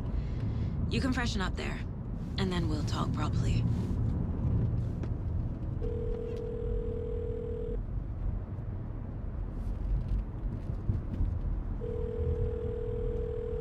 Hey, Mom. Before you say anything, I'm totally fine. Don't freak out. Dad shouldn't have even texted you. Logan? No one texted me. What's going on? I'm totally fine. I slipped, that's all. God, it's not the end of the world. Put your father on the phone. Okay. Dad, it's Mom. Don't worry, hon. Logan slipped in the shower and bumped her head. She has a slight concussion, but I'm keeping an eye on her. Lucky I heard her fall. She could have drowned. Jesus, David. Why didn't you call? I tried. It didn't go through. She's fine, really. But what about you? You sound stressed. No, it's, just weird case, that's all. Well, if you need a hint, my years of board game victories tell me Colonel Mustard did it. I'll keep an eye out for him. Love you, Dave. Love you too, honey. Want to say bye to Logan? Just tell her I love her. Bye for now.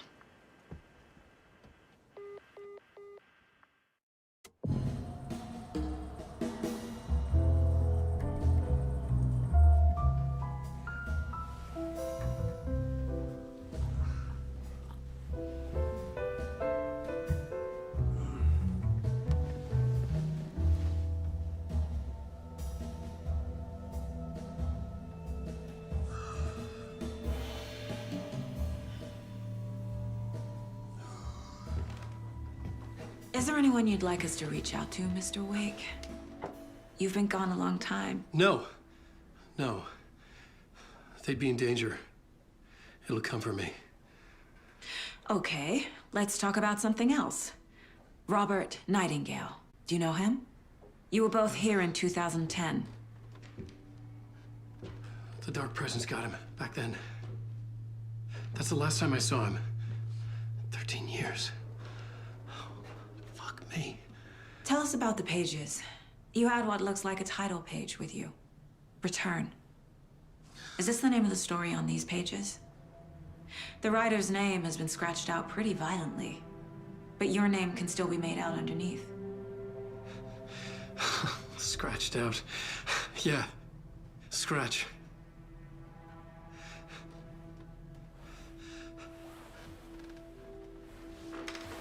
Did you write these pages, Mr. Wake? I'm trying to remember. It's a crazy jumble, like a nightmare. It doesn't make sense.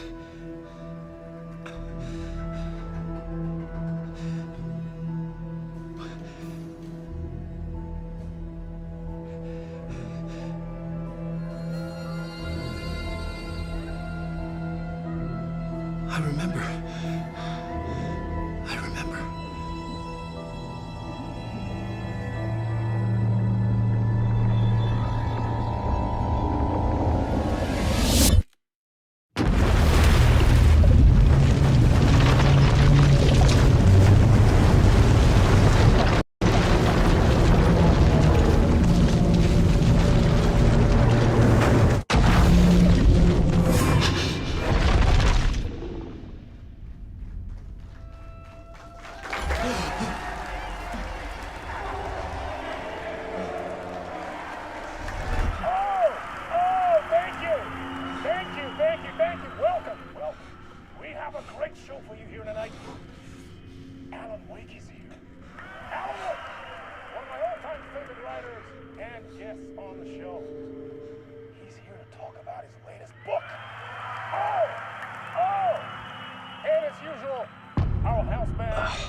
Waking up in places with no memory of how I'd gotten there.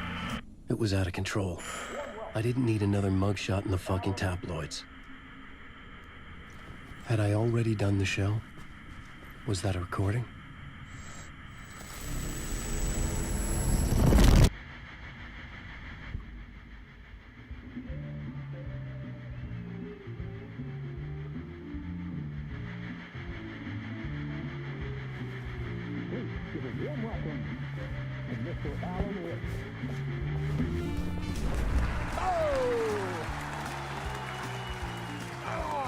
Good to see you, Alan. Great to see you. Welcome back to the show. Come on, sit down, sit down, sit down. Woo! Oh, man. It is so good to see you, Alan. This must be an exciting time for you. Tell me, does it ever get old? Sorry, does what get old? Publishing a new book. Are you okay there, my friend? You look like you've been cooped up in the writer's room for a few too many years. This is exactly how I feel. You know, I've waited so long to get my hands on the sequel to Departure. You left us on quite the cliffhanger. We've all been dying to know what "it's not a lake, it's an ocean" really means. You and me both. Well, our wait is over. Your new book, Initiation, hits the shelves tomorrow. What? That's exactly what every reader will be asking. This book is mind-bending. It's so cerebral. I mean, how would you describe it? An auto-fictional thought experiment? A horror story? A postmodern detective story? Wait. This isn't right. I haven't written anything. He's so humble. Okay, you got me. Good prank, very funny. But yeah, sad to say, I've not written this. I'd remember if I'd written a book, right? Or maybe it was written by your evil double. Well played, man! That is spot on! Playing the role here. Pretending the world of the book overlaps our own. That's very meta indeed. You see, Initiation tells the story of a fictional writer named Alan Wake, who is trapped in a nightmare, desperately trying to find the manuscript of a novel he has forgotten he has written. The book is set in New York, but it might not be New York at all. He is tormented by his dark doppelganger and guided by visions of a fictional detective he has written. That's right, Alex Casey is in this book as well. I guess we'll just keep doing this the whole show. The joke's on me. But isn't that what you sign up for with autofiction? No, but seriously, I found the structure of the reality you build in the book fascinating. It reminded me of The Matrix. I mean, the writer is physically in his writer's room, trapped there, and he projects himself out to this dark dream of New York through the story he is writing. Like astral projection. Did I get that right? Yeah, that's exactly right. Go on. I should be taking notes here. This is great stuff. Notes to that other Alan Wake in that room writing this as we speak? Are we all in your story, Alan? Wow. I wish you every success with your new book, Alan. I hope it's as successful as your best-selling Alex Casey series. Initiation hits the shelves tomorrow. After this, I'm sure we'll all be eagerly awaiting the culmination of this hero's journey trilogy of yours. A book called Return, perhaps. Man, thank you for one of the strangest interviews of my entire career, Alan. All this talk of meta-narratives. I'm expecting to disappear once this scene ends.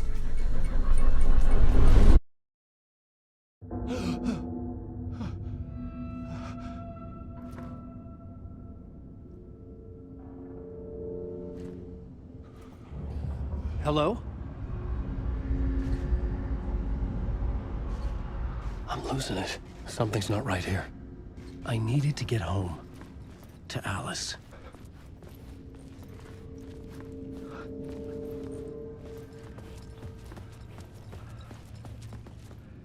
What the hell was that interview? Some kind of joke? Initiation? I never wrote a book called Initiation. This felt like a bad dream. Could make a good horror story.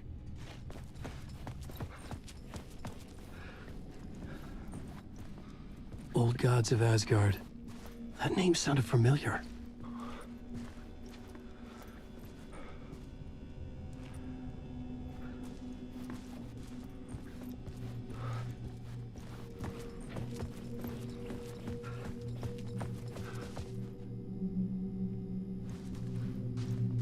Hey! I think I've been locked in! Anybody? Fuck. Now I have to find the code myself. Great.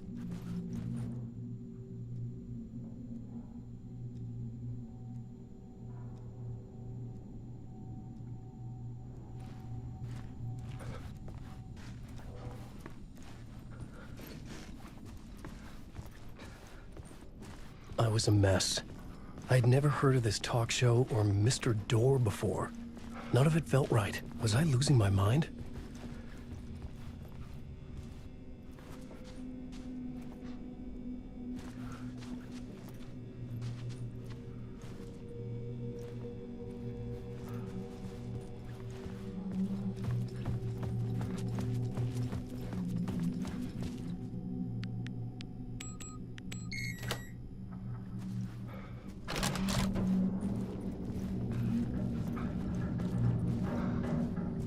There was something here.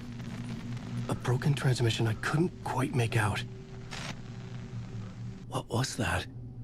A message? Impossible to say.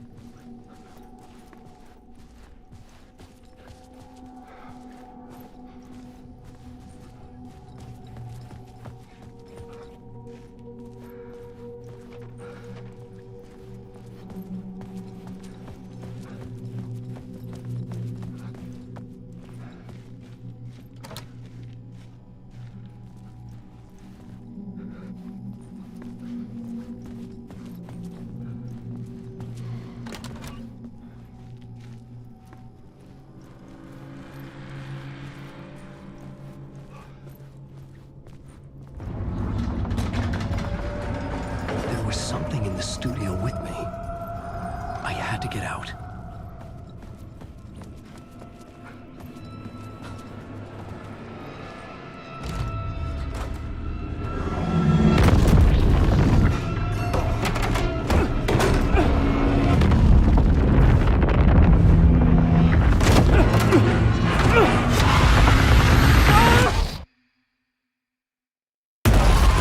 This is the ritual to ritual.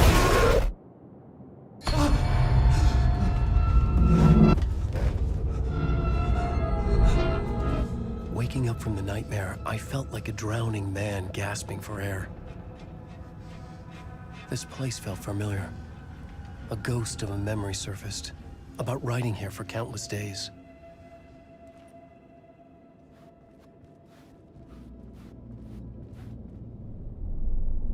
A plot board for mapping out a story. On the index cards, the nightmare that just happened to me. A summary of the story so far. But other notes as well. Warnings. I had written them. I couldn't remember what it all meant. The name Scratch filled me with dread. I could trust these words. I had to act on them. You must write to escape.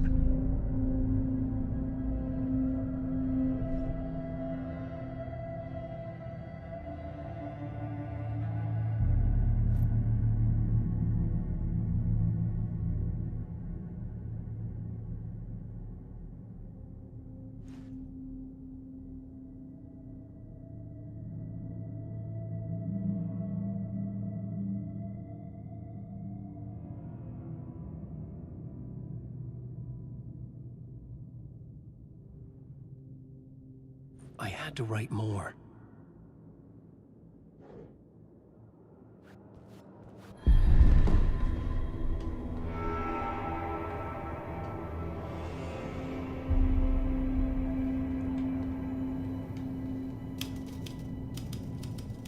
I didn't remember much, but I knew my thoughts and ideas could manifest as reality in this dark place. I'd use my writing to project myself out of this room. Like a deep-sea diver to go deeper and explore the depths of this prison for a way out. This room was my boat. Writing was my lifeline. I would start again at the talk show.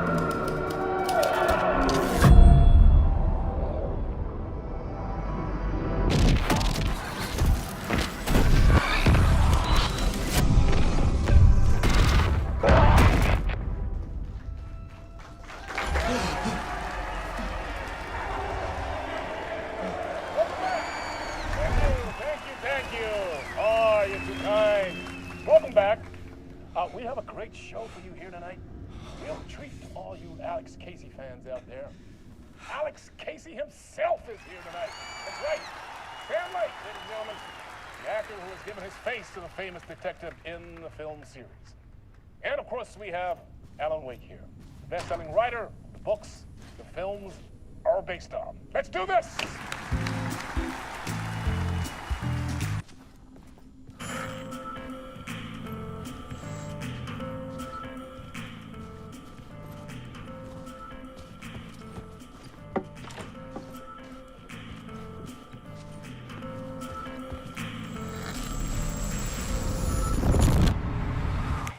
Welcome back to the show. So, Alan, as the creator of the character, how do you feel about this? Sorry, what? I know it can be an awkward question with the man sitting right next to you, but I mean, how do you feel about him in the role of Casey? Does he look the part to you? He looks exactly like I always imagined Casey to be. It's uncanny. Thank you. That means so much to me. I'm a huge fan of your books. So, what's the problem, Alan? Because on more than one occasion, you voiced your reservations about the adaptations. It's not that. They're their own thing. They've gone with choices that are different from mine. I feel protective about my stories, and these adaptations... I don't know. I guess I just wish I could have been more involved in making them. Well, in that case, you won't have seen this either. We have a clip from the new film, Murder Case Casey. Should we roll it, or do you want to say something first, Sam? Nah, just roll it.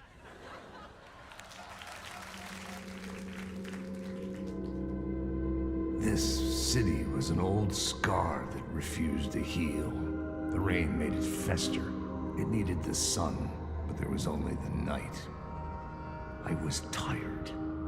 Insomnia covered me like a plastic film.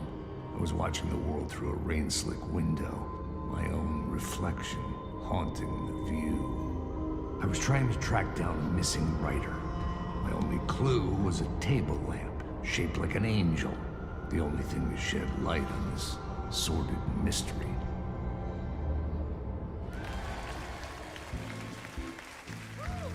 That's great! Murder Case Casey! Great job, Sam. Very exciting and very meta. I'm looking forward to seeing more. Wait, stop. What was that about a writer? About a lamp?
Hello?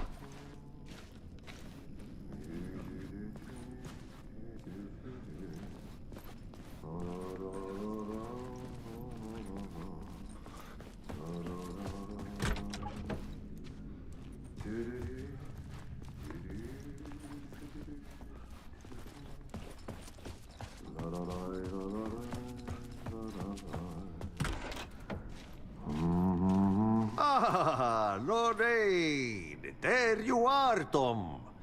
Oh, not so much evil that not a bit of good as well. Not one without the other. Good to see you. Hey, I can't seem to find my way out of here. Can you point me to the exit? No totta helvetissä. Of course, Tom. The work will instruct its maker. I was gonna get something from the basement for you, but you can get it yourself now. The more cooks, the worse the soup. Have we met before? Are you trapped in the dark place too? You remember Ahti, the janitor. You can't be lost if you don't worry about where you are headed. So don't worry, Tom. The sun will shine even into a heap of twigs. Just remember to turn on the lights. It won't take long when you get to work. What do you want me to get from the basement? And my name's Alan, not Tom. Ja, mutta katoppa kun a man, but a man with a tool makes two, Tom. Eikö niin? And a man with a tool can build his own exit. It's in a shoebox, in the basement where you left it. Safe as in the Lord's purse. Here's the key.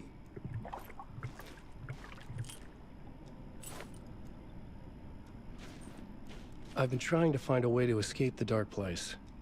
Any suggestions? He who mouths about his troubles is the prisoner of his troubles. It's not easy to get out. But don't you worry, Tom.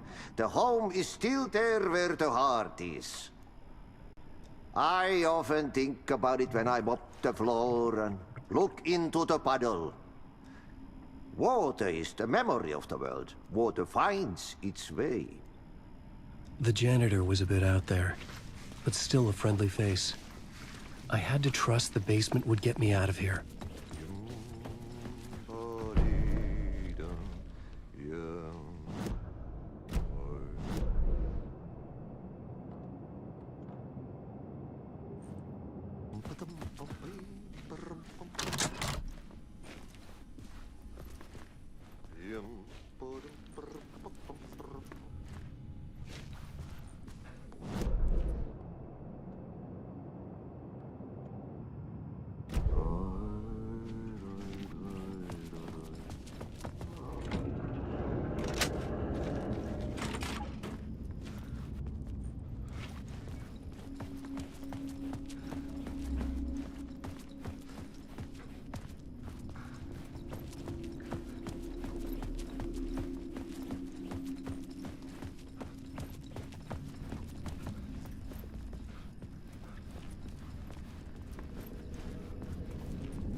An old lamp in a shoebox.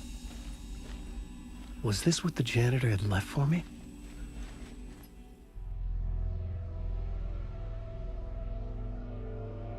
The lamp felt significant.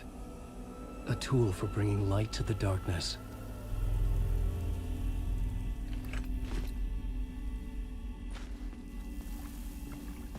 I felt a magnetic pull between the lamp and the light overhead. Whoa! When the light jumped into my lamp, the whole room changed. Like something in a dream. Opening a way forward, the lamp was humming. The bulb glowed. It held the light now.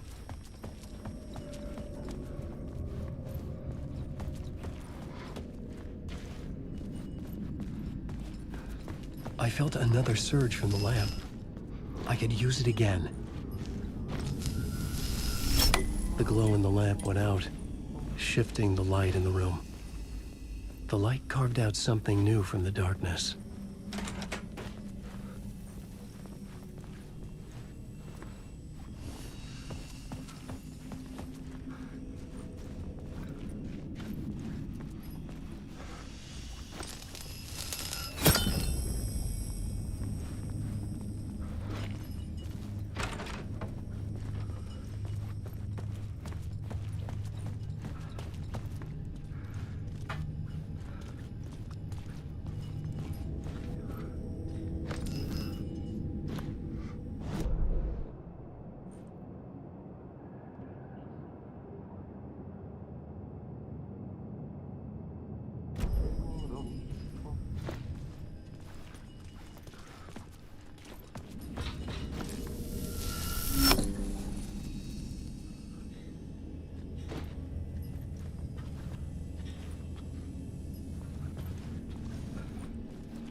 I needed to find another way out.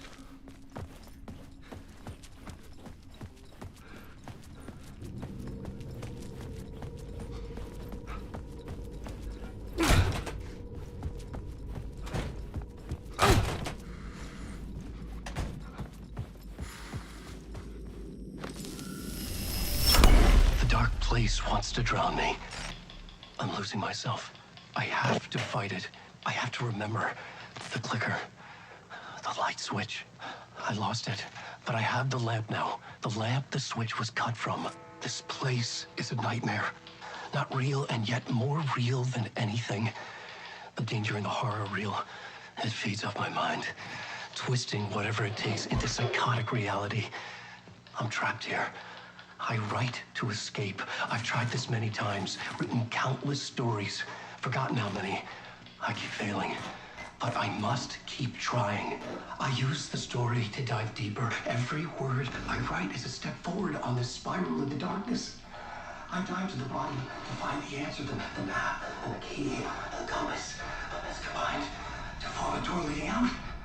But how do you open a door that's not a door? At the bottom of an ocean that's not an ocean. And a lake that's not a lake.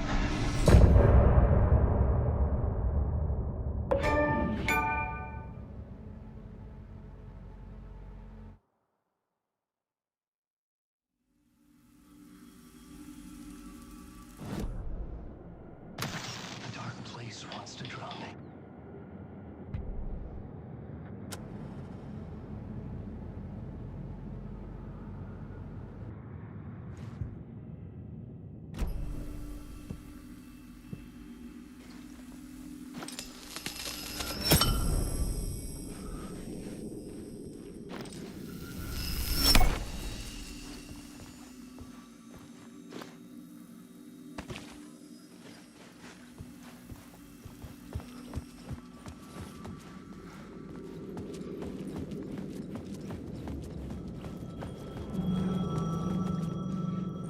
The payphone was ringing. Somehow I knew the call was for me.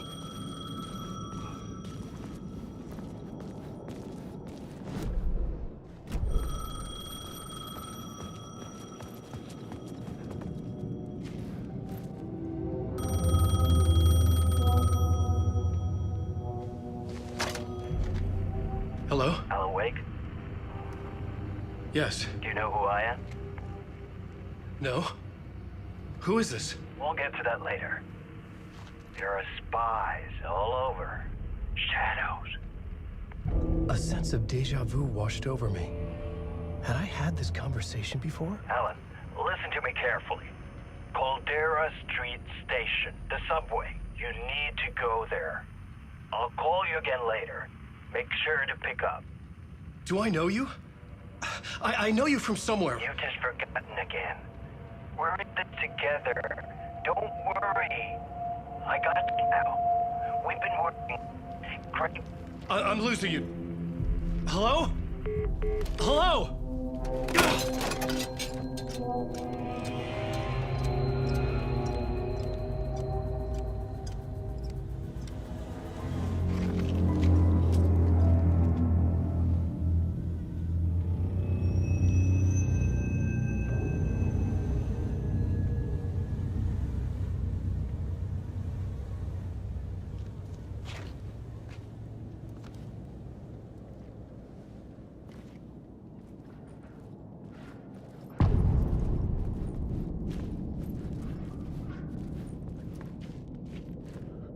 The man had said Caldera Street Station.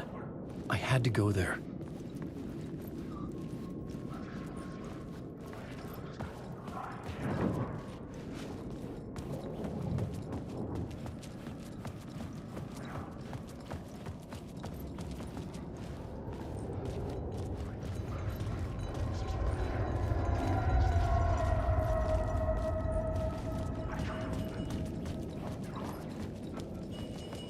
The Caldera Street Station sign was there, but the entrance was missing. I had to make it appear.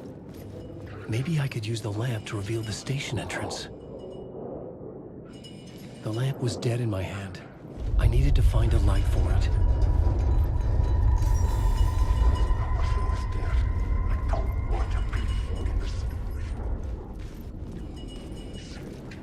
Fuck. Okay, don't mind me, just passing through. Shadows stirred like there was someone there, but there was no one. I wanted to keep it that way.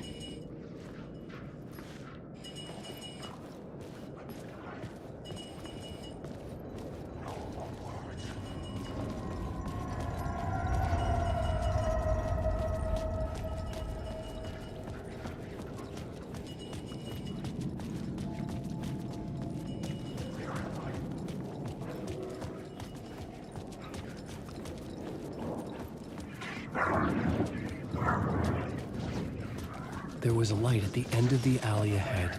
I'm right. Writing is the key. Art is the key to fun. I'm a writer. I'm right. Writing is the key. Art is the key to find my way out of the dark place. Don't forget this. Don't you fucking forget this. I'm in the dark place. I'm outside time and space. Outside reality. But this is real. A nightmare dimension. An ocean of darkness. Remember, its dark energy can make art come true, make dreams and nightmares come true. Yes, I can use this. I need to use this. Hungry, monstrous things. To stop me, to devour me, become me.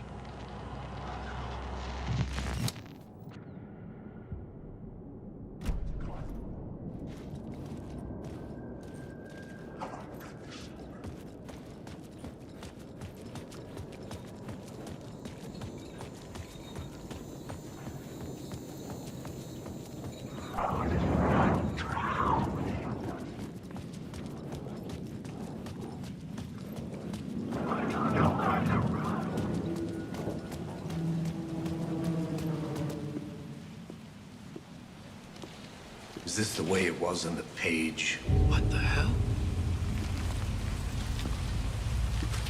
Oh, hey. We met at Door's show.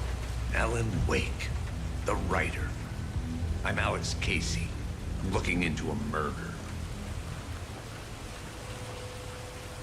Come on, what is this? There's a piece of evidence, a manuscript of a novel. You wouldn't know anything about it? A manuscript? What manuscript? I need to see it. Rumor had it the manuscript contained the details of the murders. A murder cult was following the story to commit their gruesome acts. Was Wake their leader? Had he written it? How far would he go to create a perfect work of art? Or would he be the next victim?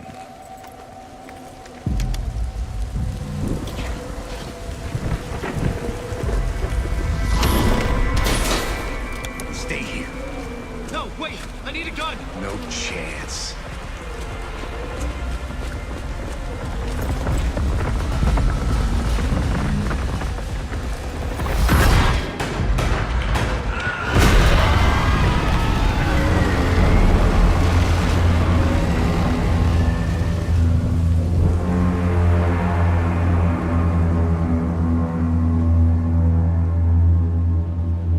Casey! Damn it.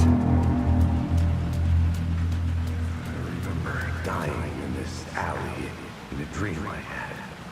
He was just gonna keep killing me here, loop by loop. You're not gonna get what you want. You think you know. You know shit. You don't really wanna know. You're gonna get what's coming to you.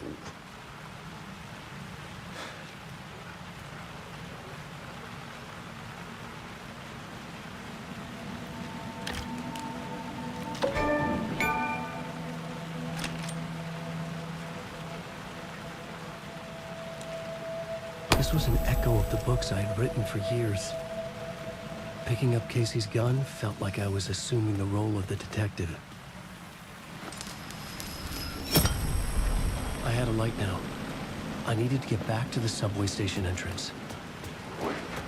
Shit. With the alley in darkness now, rest of the shadows block my way.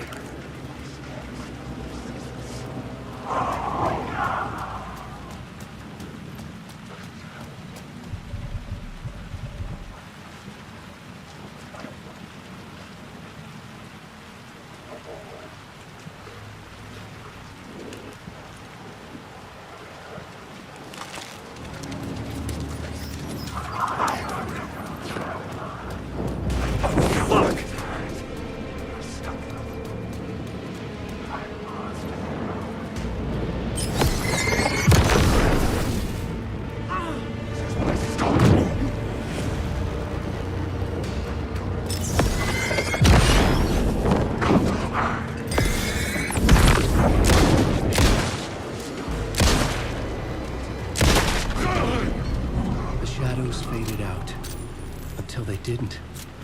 They were trying to stop me. With the gun and flashlight, I could fight back. I could use the light to open the subway entrance now.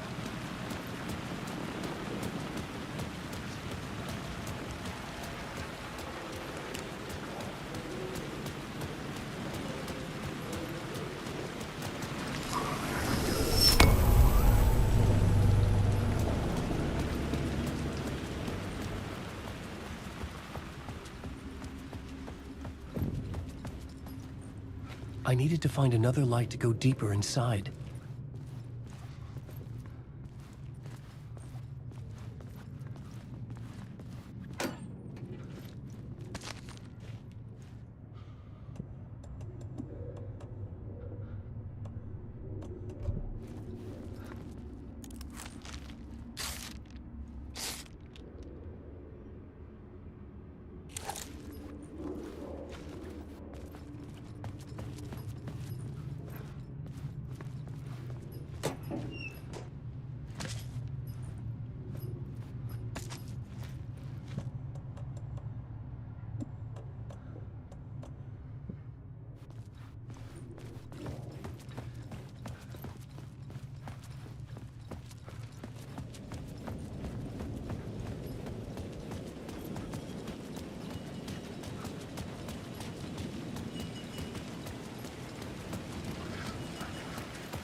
I needed to find a way around that fence.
There was something hidden here. Light would reveal it. A phrase repeated over and over. The words resonated with Meeting. Had I written this?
It could not be opened on this side.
Books about Alex Casey for years.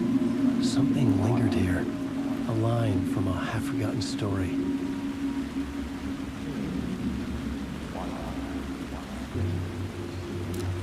Rain tried to wash away the sins of this city.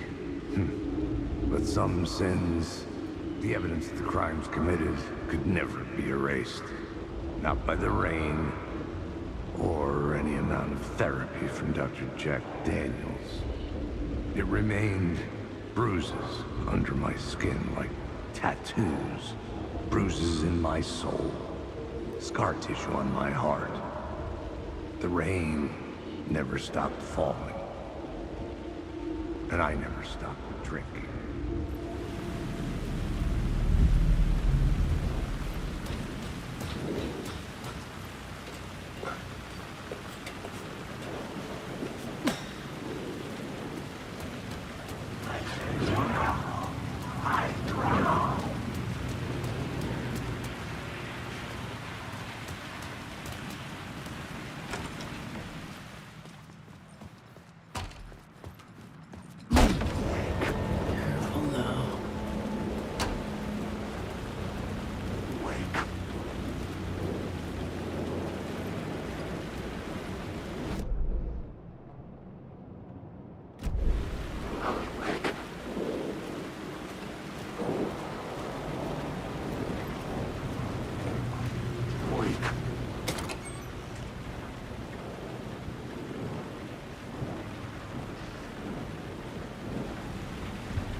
Hello?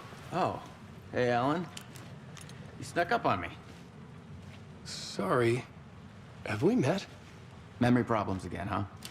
Yeah, we've met. Tim Breaker. We've shared notes. Hey, I've made some progress on the map if you want to take a look. I still haven't found my mystery man, though. Who's this mystery man? Oh, it wouldn't be much of a mystery if I knew. All I have is a name. Warlin Door. The talk show host? No. No, that doesn't sound like him. The guy has many disguises, but a talk show host? No. I'll keep looking. You're making a map? Trying to. It's hard to map a dream, though. I keep ending up in unexpected places. I find interesting things like those strange markings that react to the light, but never the one thing that I'm looking for. Feel free to check the map out. Oh, I've been stockpiling supplies while I poke around. If you find a stash, take anything you need. I appreciate the help.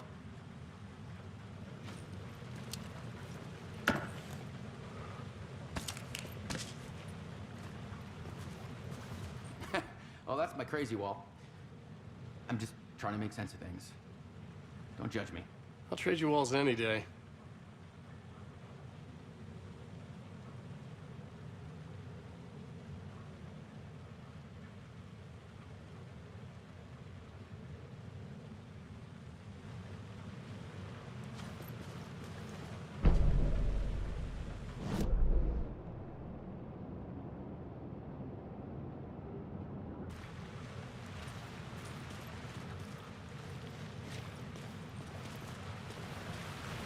you around, Alan.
Shit!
The gates to the platform were closed.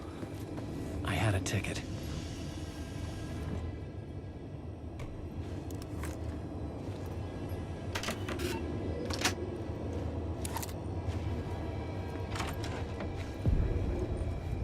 Something about the station platform felt significant.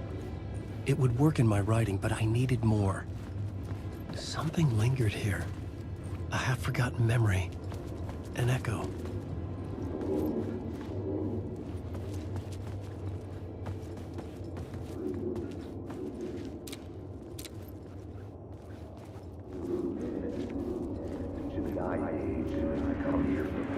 FBI agent had come here before me on the trail of a murder cult.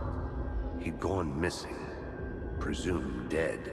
The cult was leaving me clues to follow, connecting the dots from one murder to the next, inviting me to draw an obscene picture on the city map. Caldera Street Station. The name made me think of the exit wound of a bullet. I had a flash of inspiration. The ghost of my fictional detective. A story thread I could use in my writing. I had a location. I had a story thread. I would put them together, write them into my story to create a path deeper into the dark place.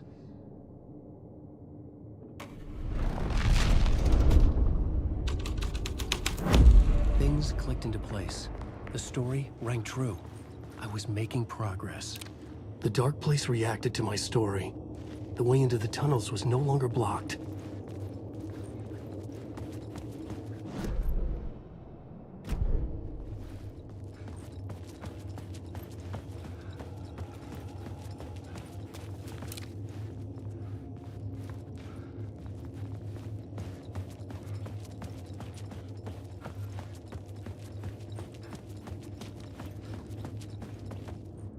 The Fed had glimpsed into the maw of darkness. It swallowed him whole.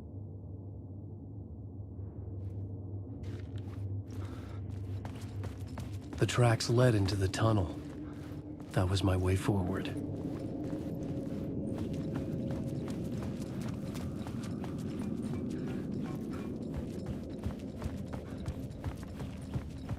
The blood trail continued deeper into darkness.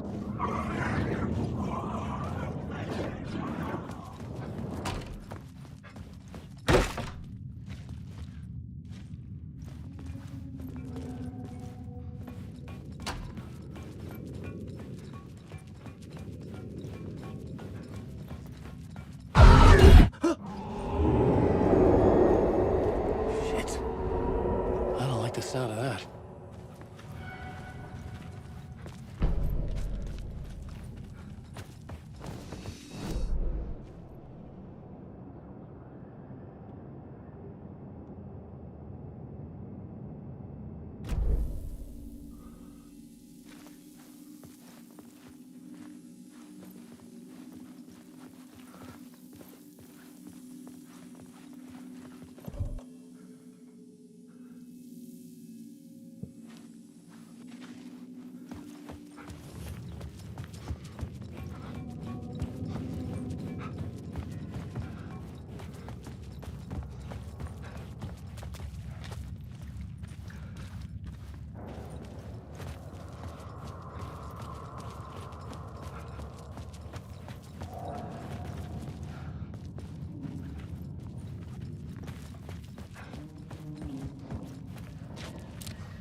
The tunnels were a maze.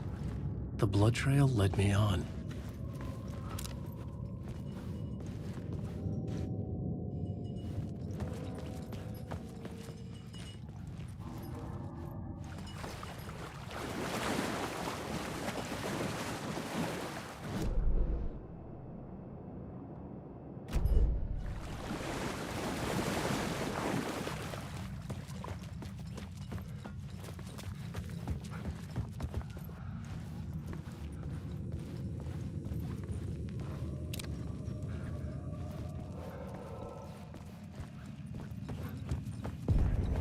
Another place to use in this story.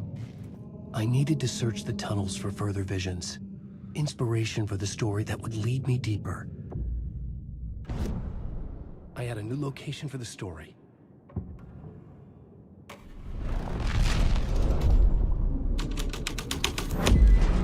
That changed the story. And with that, the dark place changed. The federal agent had come here looking for answers. All he found was a fate worse than death.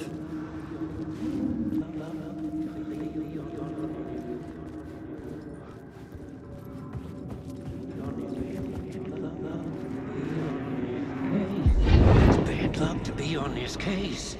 The cult can get you anywhere with that black magic shit. Let the day shift handle it. What happened, anyway? Some Fed came looking for the cult, but it was a trap. A satanic blood sacrifice. Anyone who gets involved with the cult, they're next. I heard their leader is this famous writer, Alan Wake. Their unholy motherfucking messiah. Sounds like a load of bull.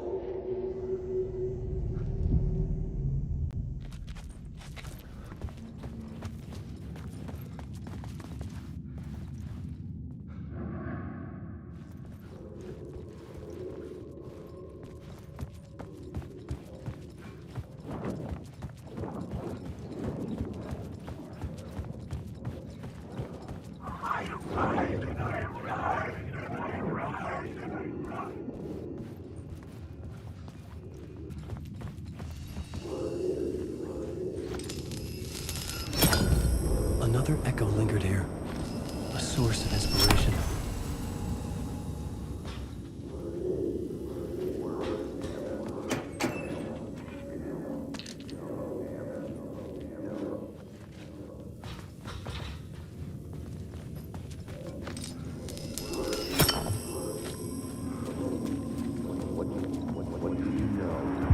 Word is, your research can help me, ma'am. What do you know? There's more than one urban legend about the Cult of the Word. The murder cult used these tunnels for their ritual sacrifices. They say the cult reenacted the murders in Alan Wake's crime books. That Wake was even involved somehow, under a false identity.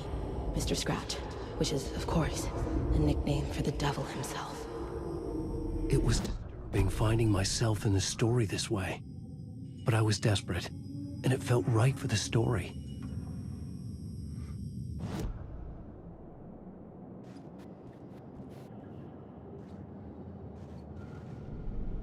I had a new beat for the story.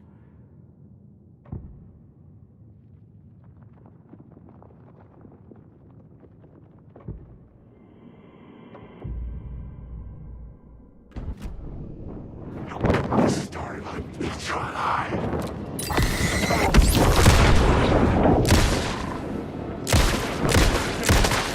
These are my words.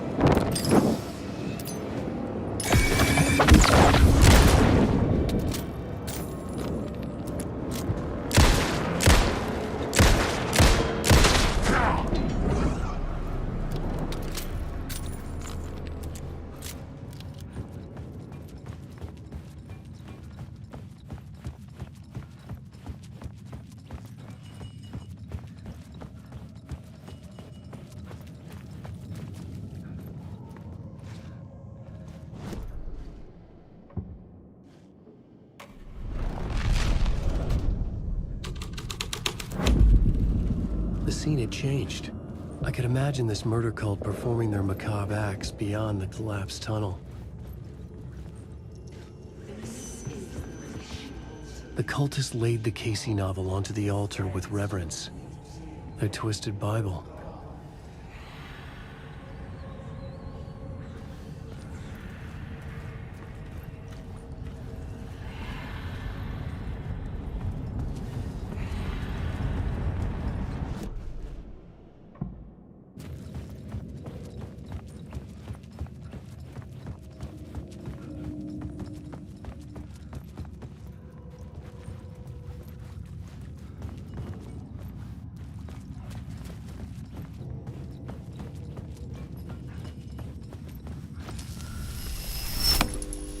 The water was gone. The way forward was open.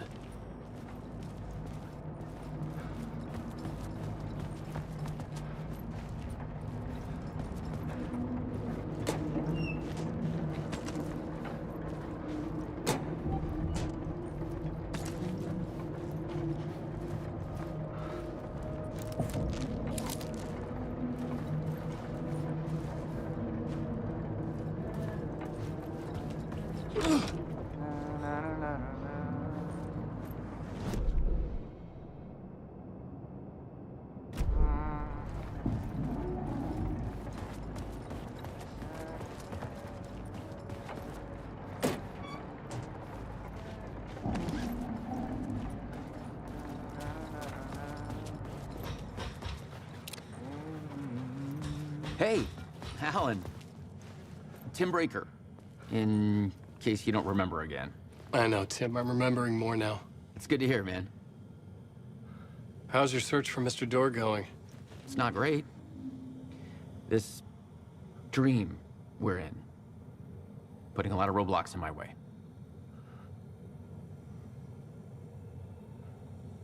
The sketch you have does look like the Door I know. The talk show host. All I know is the Door has something to do with what's happening to me. And he knows that I know. He's like some sadistic mastermind torturing me. So you think this is a dream? I'm not ruling it out. You know, my dreams have always been incredibly vivid. They feel real until the second I wake up. In the dreams, I'm often someone else. A different person with a different name, living a different life in a different world. It's alternate realities, maybe. But certain things don't change. Like Door.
Trust me. I've been trying to shape the dark place around me, but so much fades away. Even my memory of the process, washed away by dark waves. But some things remain. The darkest, nastiest elements, like the murder site. It's my goal, a stepping stone to travel deeper to escape. Write a narrative that takes me there. Casey will lead me to it.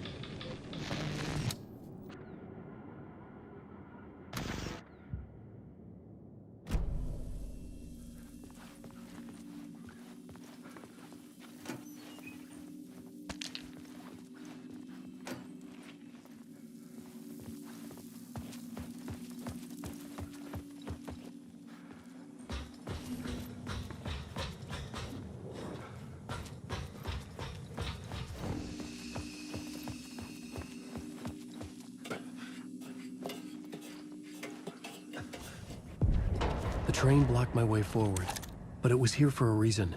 It had a role to play.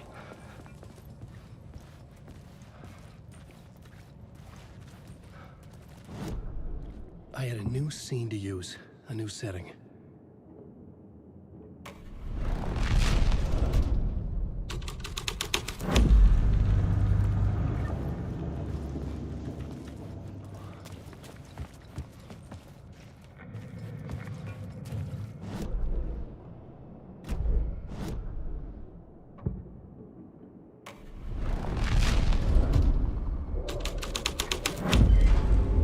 I had changed the story.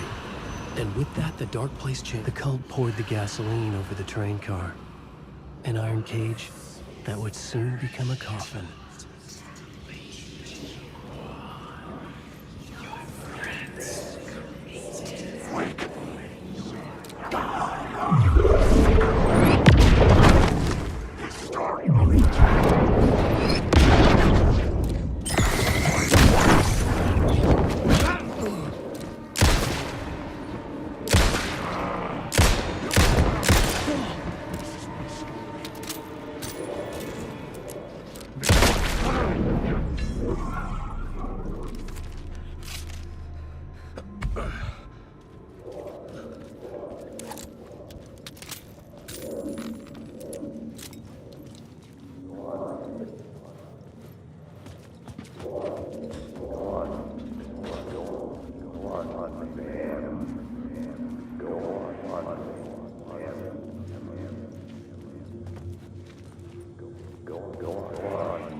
This is where the history of the cult gets genuinely disturbing. The cultists tracked down the torchbearers living in the tunnels. They locked the poor folks up in a derailed subway car, doused it in gasoline. Yeah. Charming. It turns into a bit of a ghost story after that. They say the dark smoke from the fire still roams the tunnels searching for new victims to devour. There are no happy endings in this city. The story thread felt important. I could use it in one of the scenes I'd found.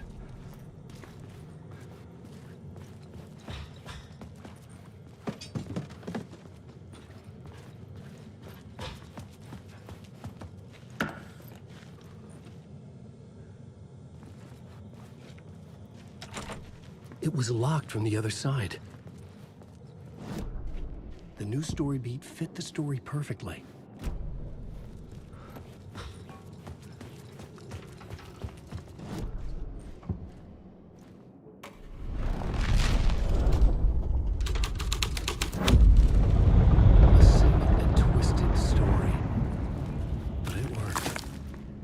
The subway car had become a burnt hatch. I could get through it now.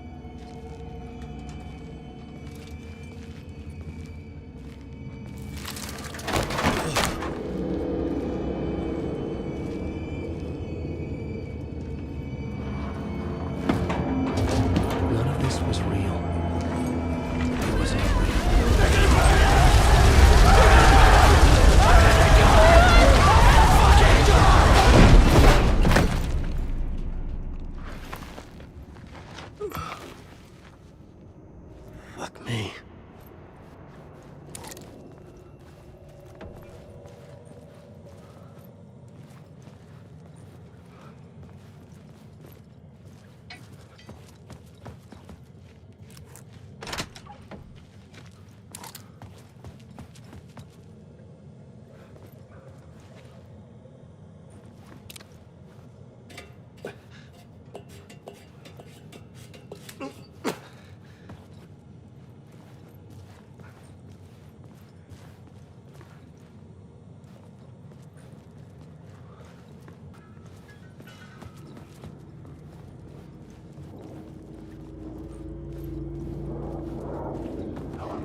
My path was blocked. I had to find a way through. The lights would help me.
Alan Wake, I'm lost in the moonlight.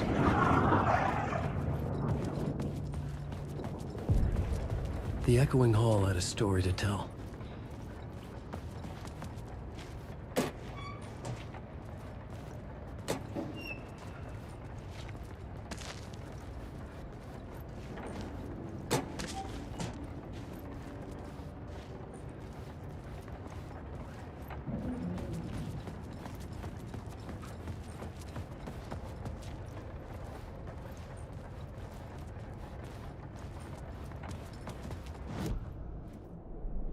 The new scene I had found was important for the story.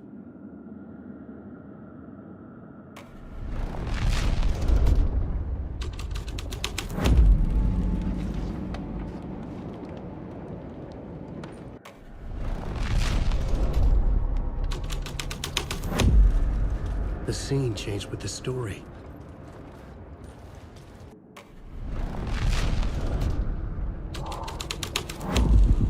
The hall had changed into the murder cult's hideout.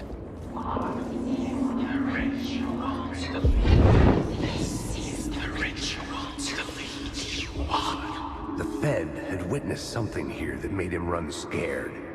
Whether the summoning ritual had been a bona fide supernatural event or the mass psychosis of stark raving lunatics, it didn't change the facts. The cult was messing with things no one should mess with. The ritual was a vital part of the story, the key to reaching the murder site.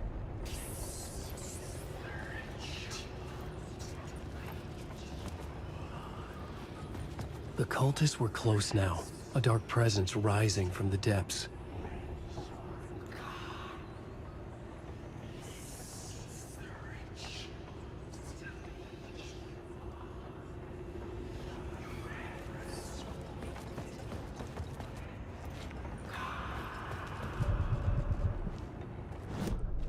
I had a new idea, a new story thread.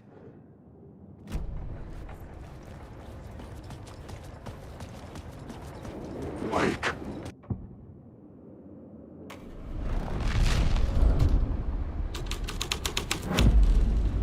The story was affecting the scene.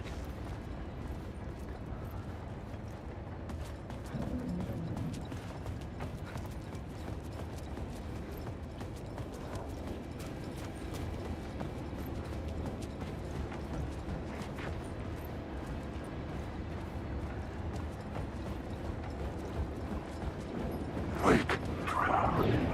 I've lost in it. I've ridden through. Alan Wake.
The scene here had changed.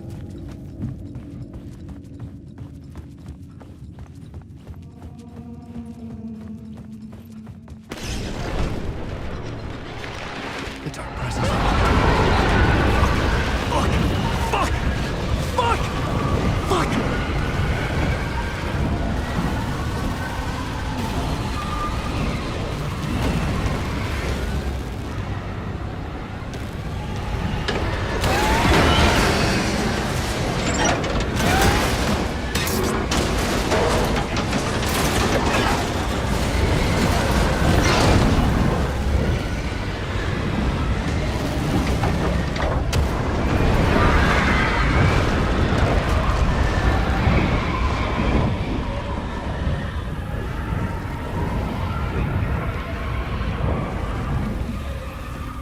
I couldn't hear the dark presence.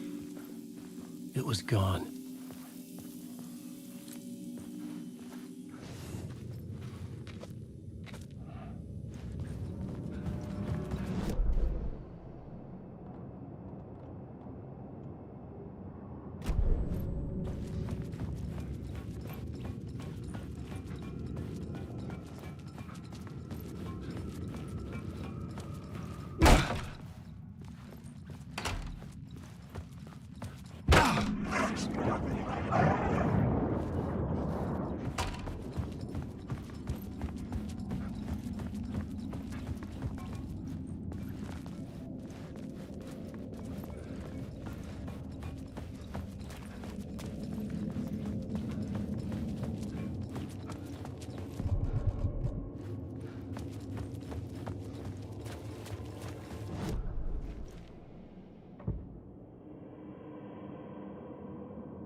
The scene and plot beat made sense together.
The tunnel was open now.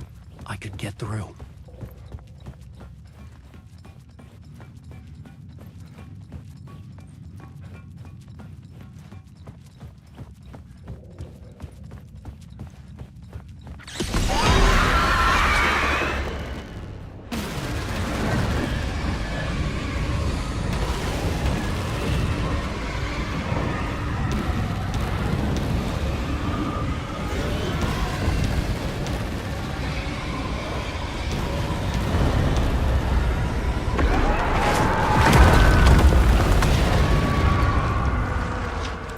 Dark presence.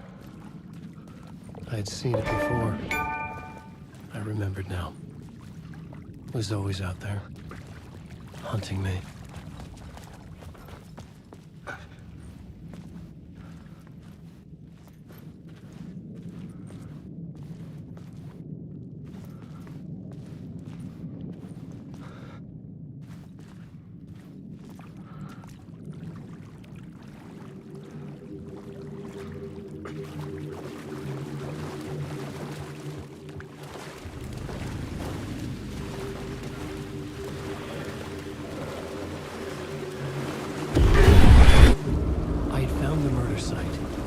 Somehow the victim's heart was the key.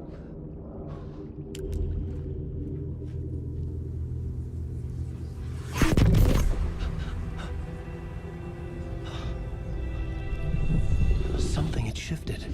I felt an overwhelming close closeness to home. An FBI agent? Who are you? What is this? Who are you? She can hear me. I'm Saga Anderson, FBI. This is Alan Wake. I'm trapped here. The dark place. Under Cauldron Lake. Cauldron Lake. Who are you? I'm trying to escape. I'm making progress, but I'm in danger. The Dark Presence. Help me. Please, help me. I could sense it. I was closer to home. Had the woman in the vision helped me somehow? Something had changed. Outside. Parliament Tower. Where I'd lived with Alice. It was out there. Waiting for me.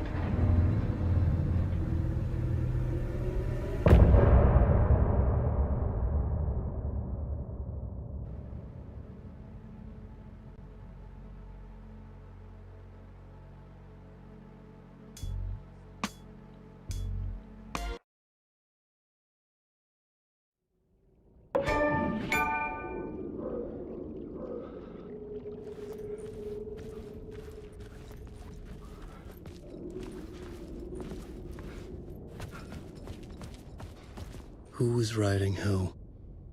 Who was writing this poem? Me? No.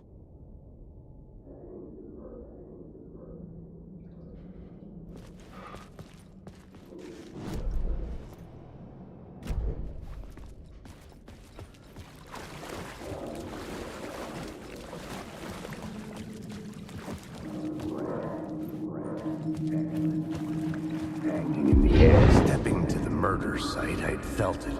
Hanging in the air. A meaning. The violent emotion of the act. Like a cloud of wrath. The dead eyes of the victim staring at something you couldn't see. And yet, making you aware of it. Something had soaked into this place on a molecular level. Overlapping with your meaningless existence.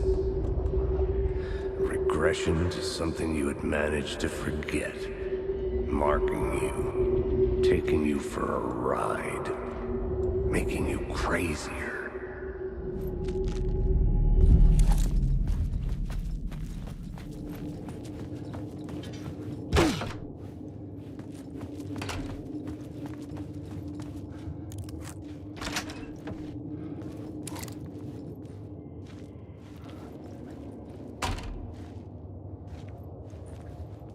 The station had changed.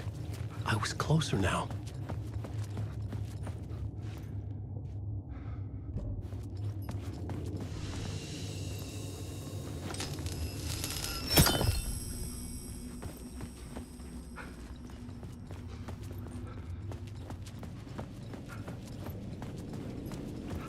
Parliament Tower.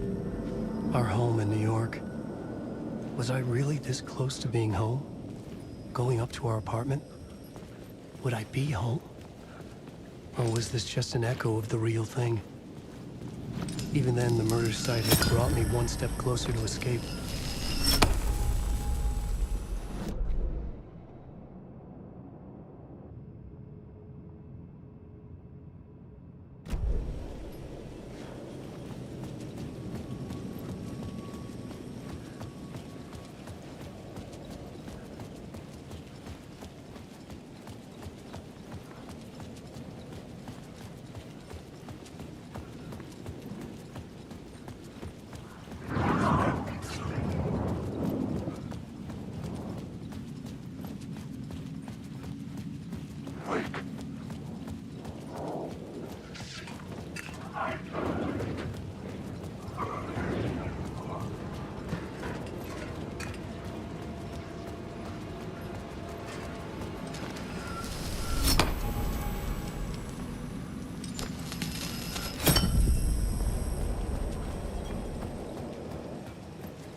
payphone at the edge of the plaza was ringing again.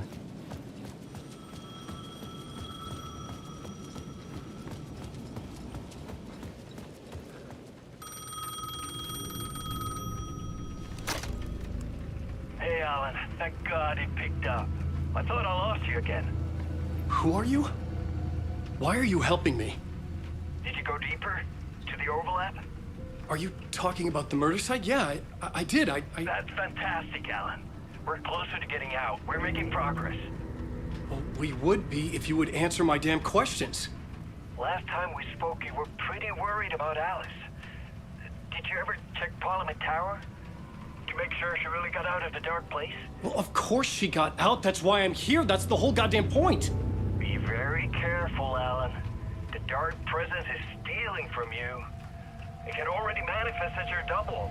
Scratch will come. Wait, hello?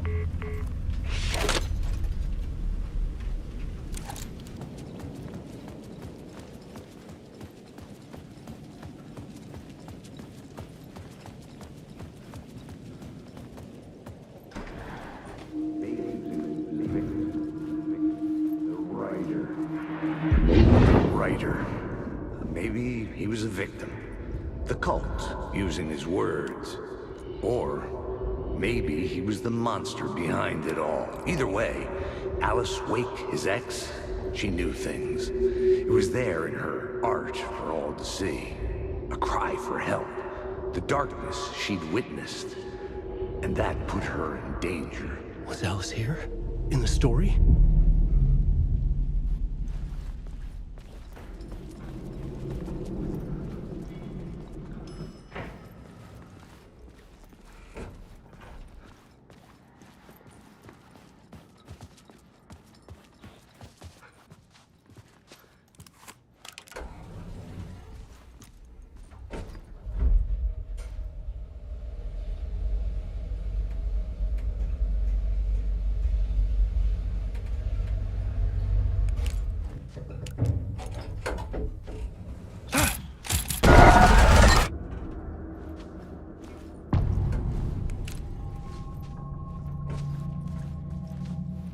Alice's photo equipment, set to go off when the door opens.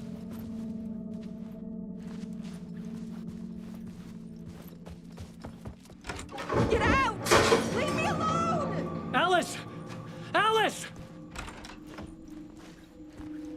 Alice. This is a photo of Scratch. How did Alice get this? Is he stalking her?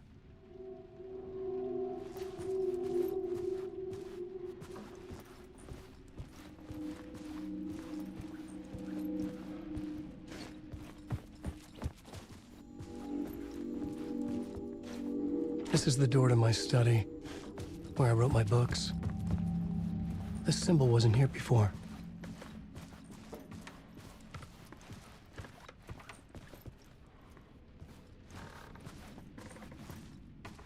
Alice's video camera. No memory card inside.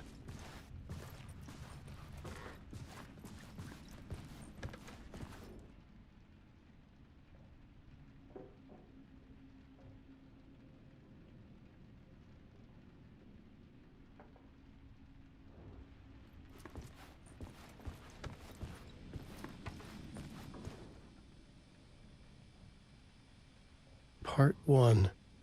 What was Alice working on?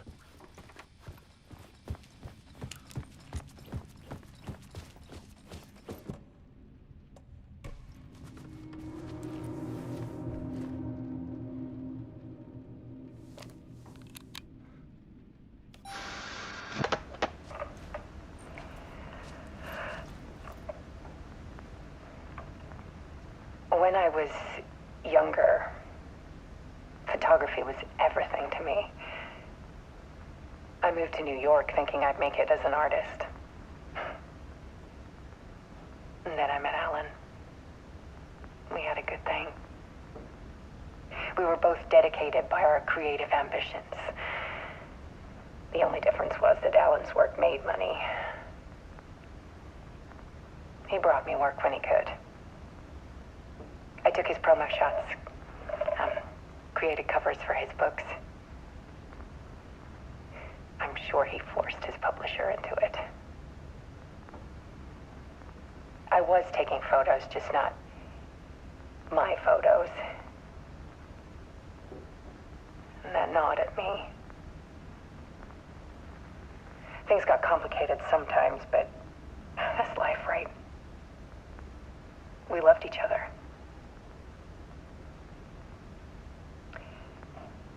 Then Alan hit a block. I brought out a meaner side of him. One I didn't like. I set up a trip to see a doctor in Washington. I didn't tell him until we got there. We argued. Things went wrong. And he was just gone.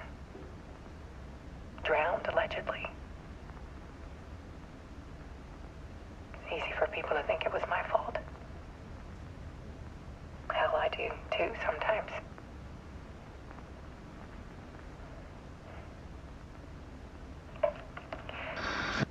About 6 years ago, I started hearing noises in the night. Typewriter keys clacking. Voices. Alan was back. Haunting me.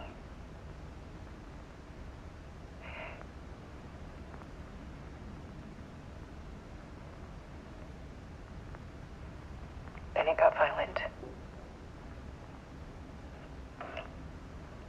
It was Alan. And yet, it was a monster.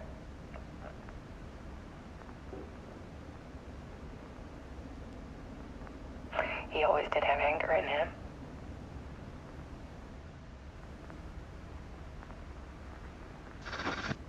I set up cameras around the apartment with motion sensors and flashes.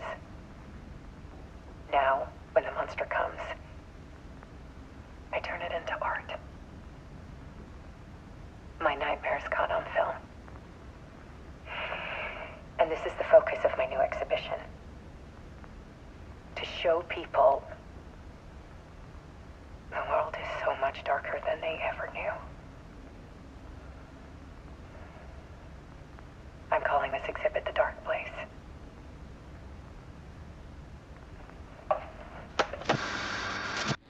Alice.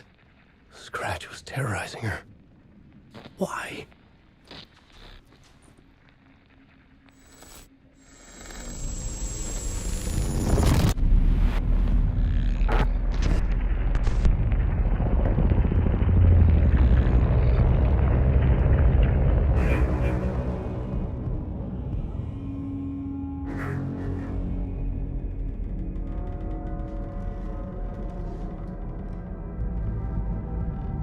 I sat in the writer's room and wrote a story. Initiation. To project myself through the dark place, to look for a way out. The story had brought me here, brought me nowhere. Looped me back. I was writing the story. And in the story, I now stepped into the writer's room. But there was no one here writing.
Okay, let's recap what you've told us so far, Alan.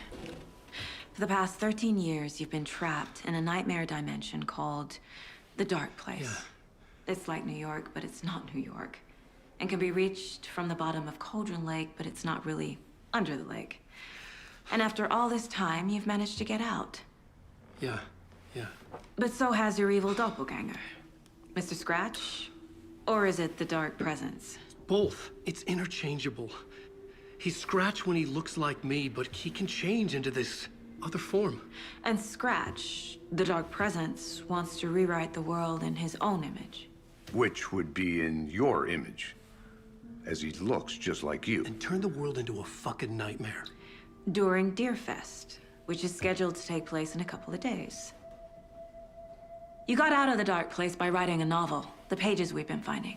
But your double edited it into a horror story that's now changing reality, taking over people, making them crazy, bringing the Dark Place to Bright Falls. Yes, fiction coming in contact with the Dark Place can change reality. The story is coming true, soaking into everything like darkness when night falls. But last time This will be back in 2010. Yes, last time it didn't happen all at once. The story came true bit by bit as it unfolded. And that dark presence was still bound to the lake. I stopped it before it got the ending it wanted. Before it broke free. Based on that, there's still time. Which brings us to your magical light switch. The clicker. Magical doesn't quite cover it. Scratch wants it to bring about his ending. That can't happen. If I can get the clicker, I can send him back to the Dark Place, make all this shit go away.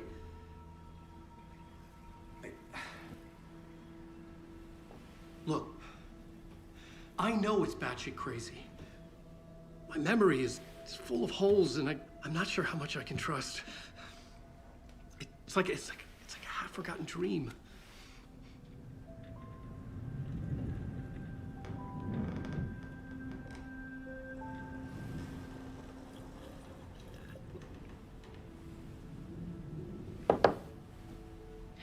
Mr. Wake. Alan. We've seen our share of batshit crazy in the past 24 hours. What I want to know is, why am I? Why are we written into the story? I think I saw you. Or a vision of you in the Dark Place. I think you helped me reach out and escape somehow. With that in the story, Scratch would have edited it to get to you. To hurt you. We are all in danger.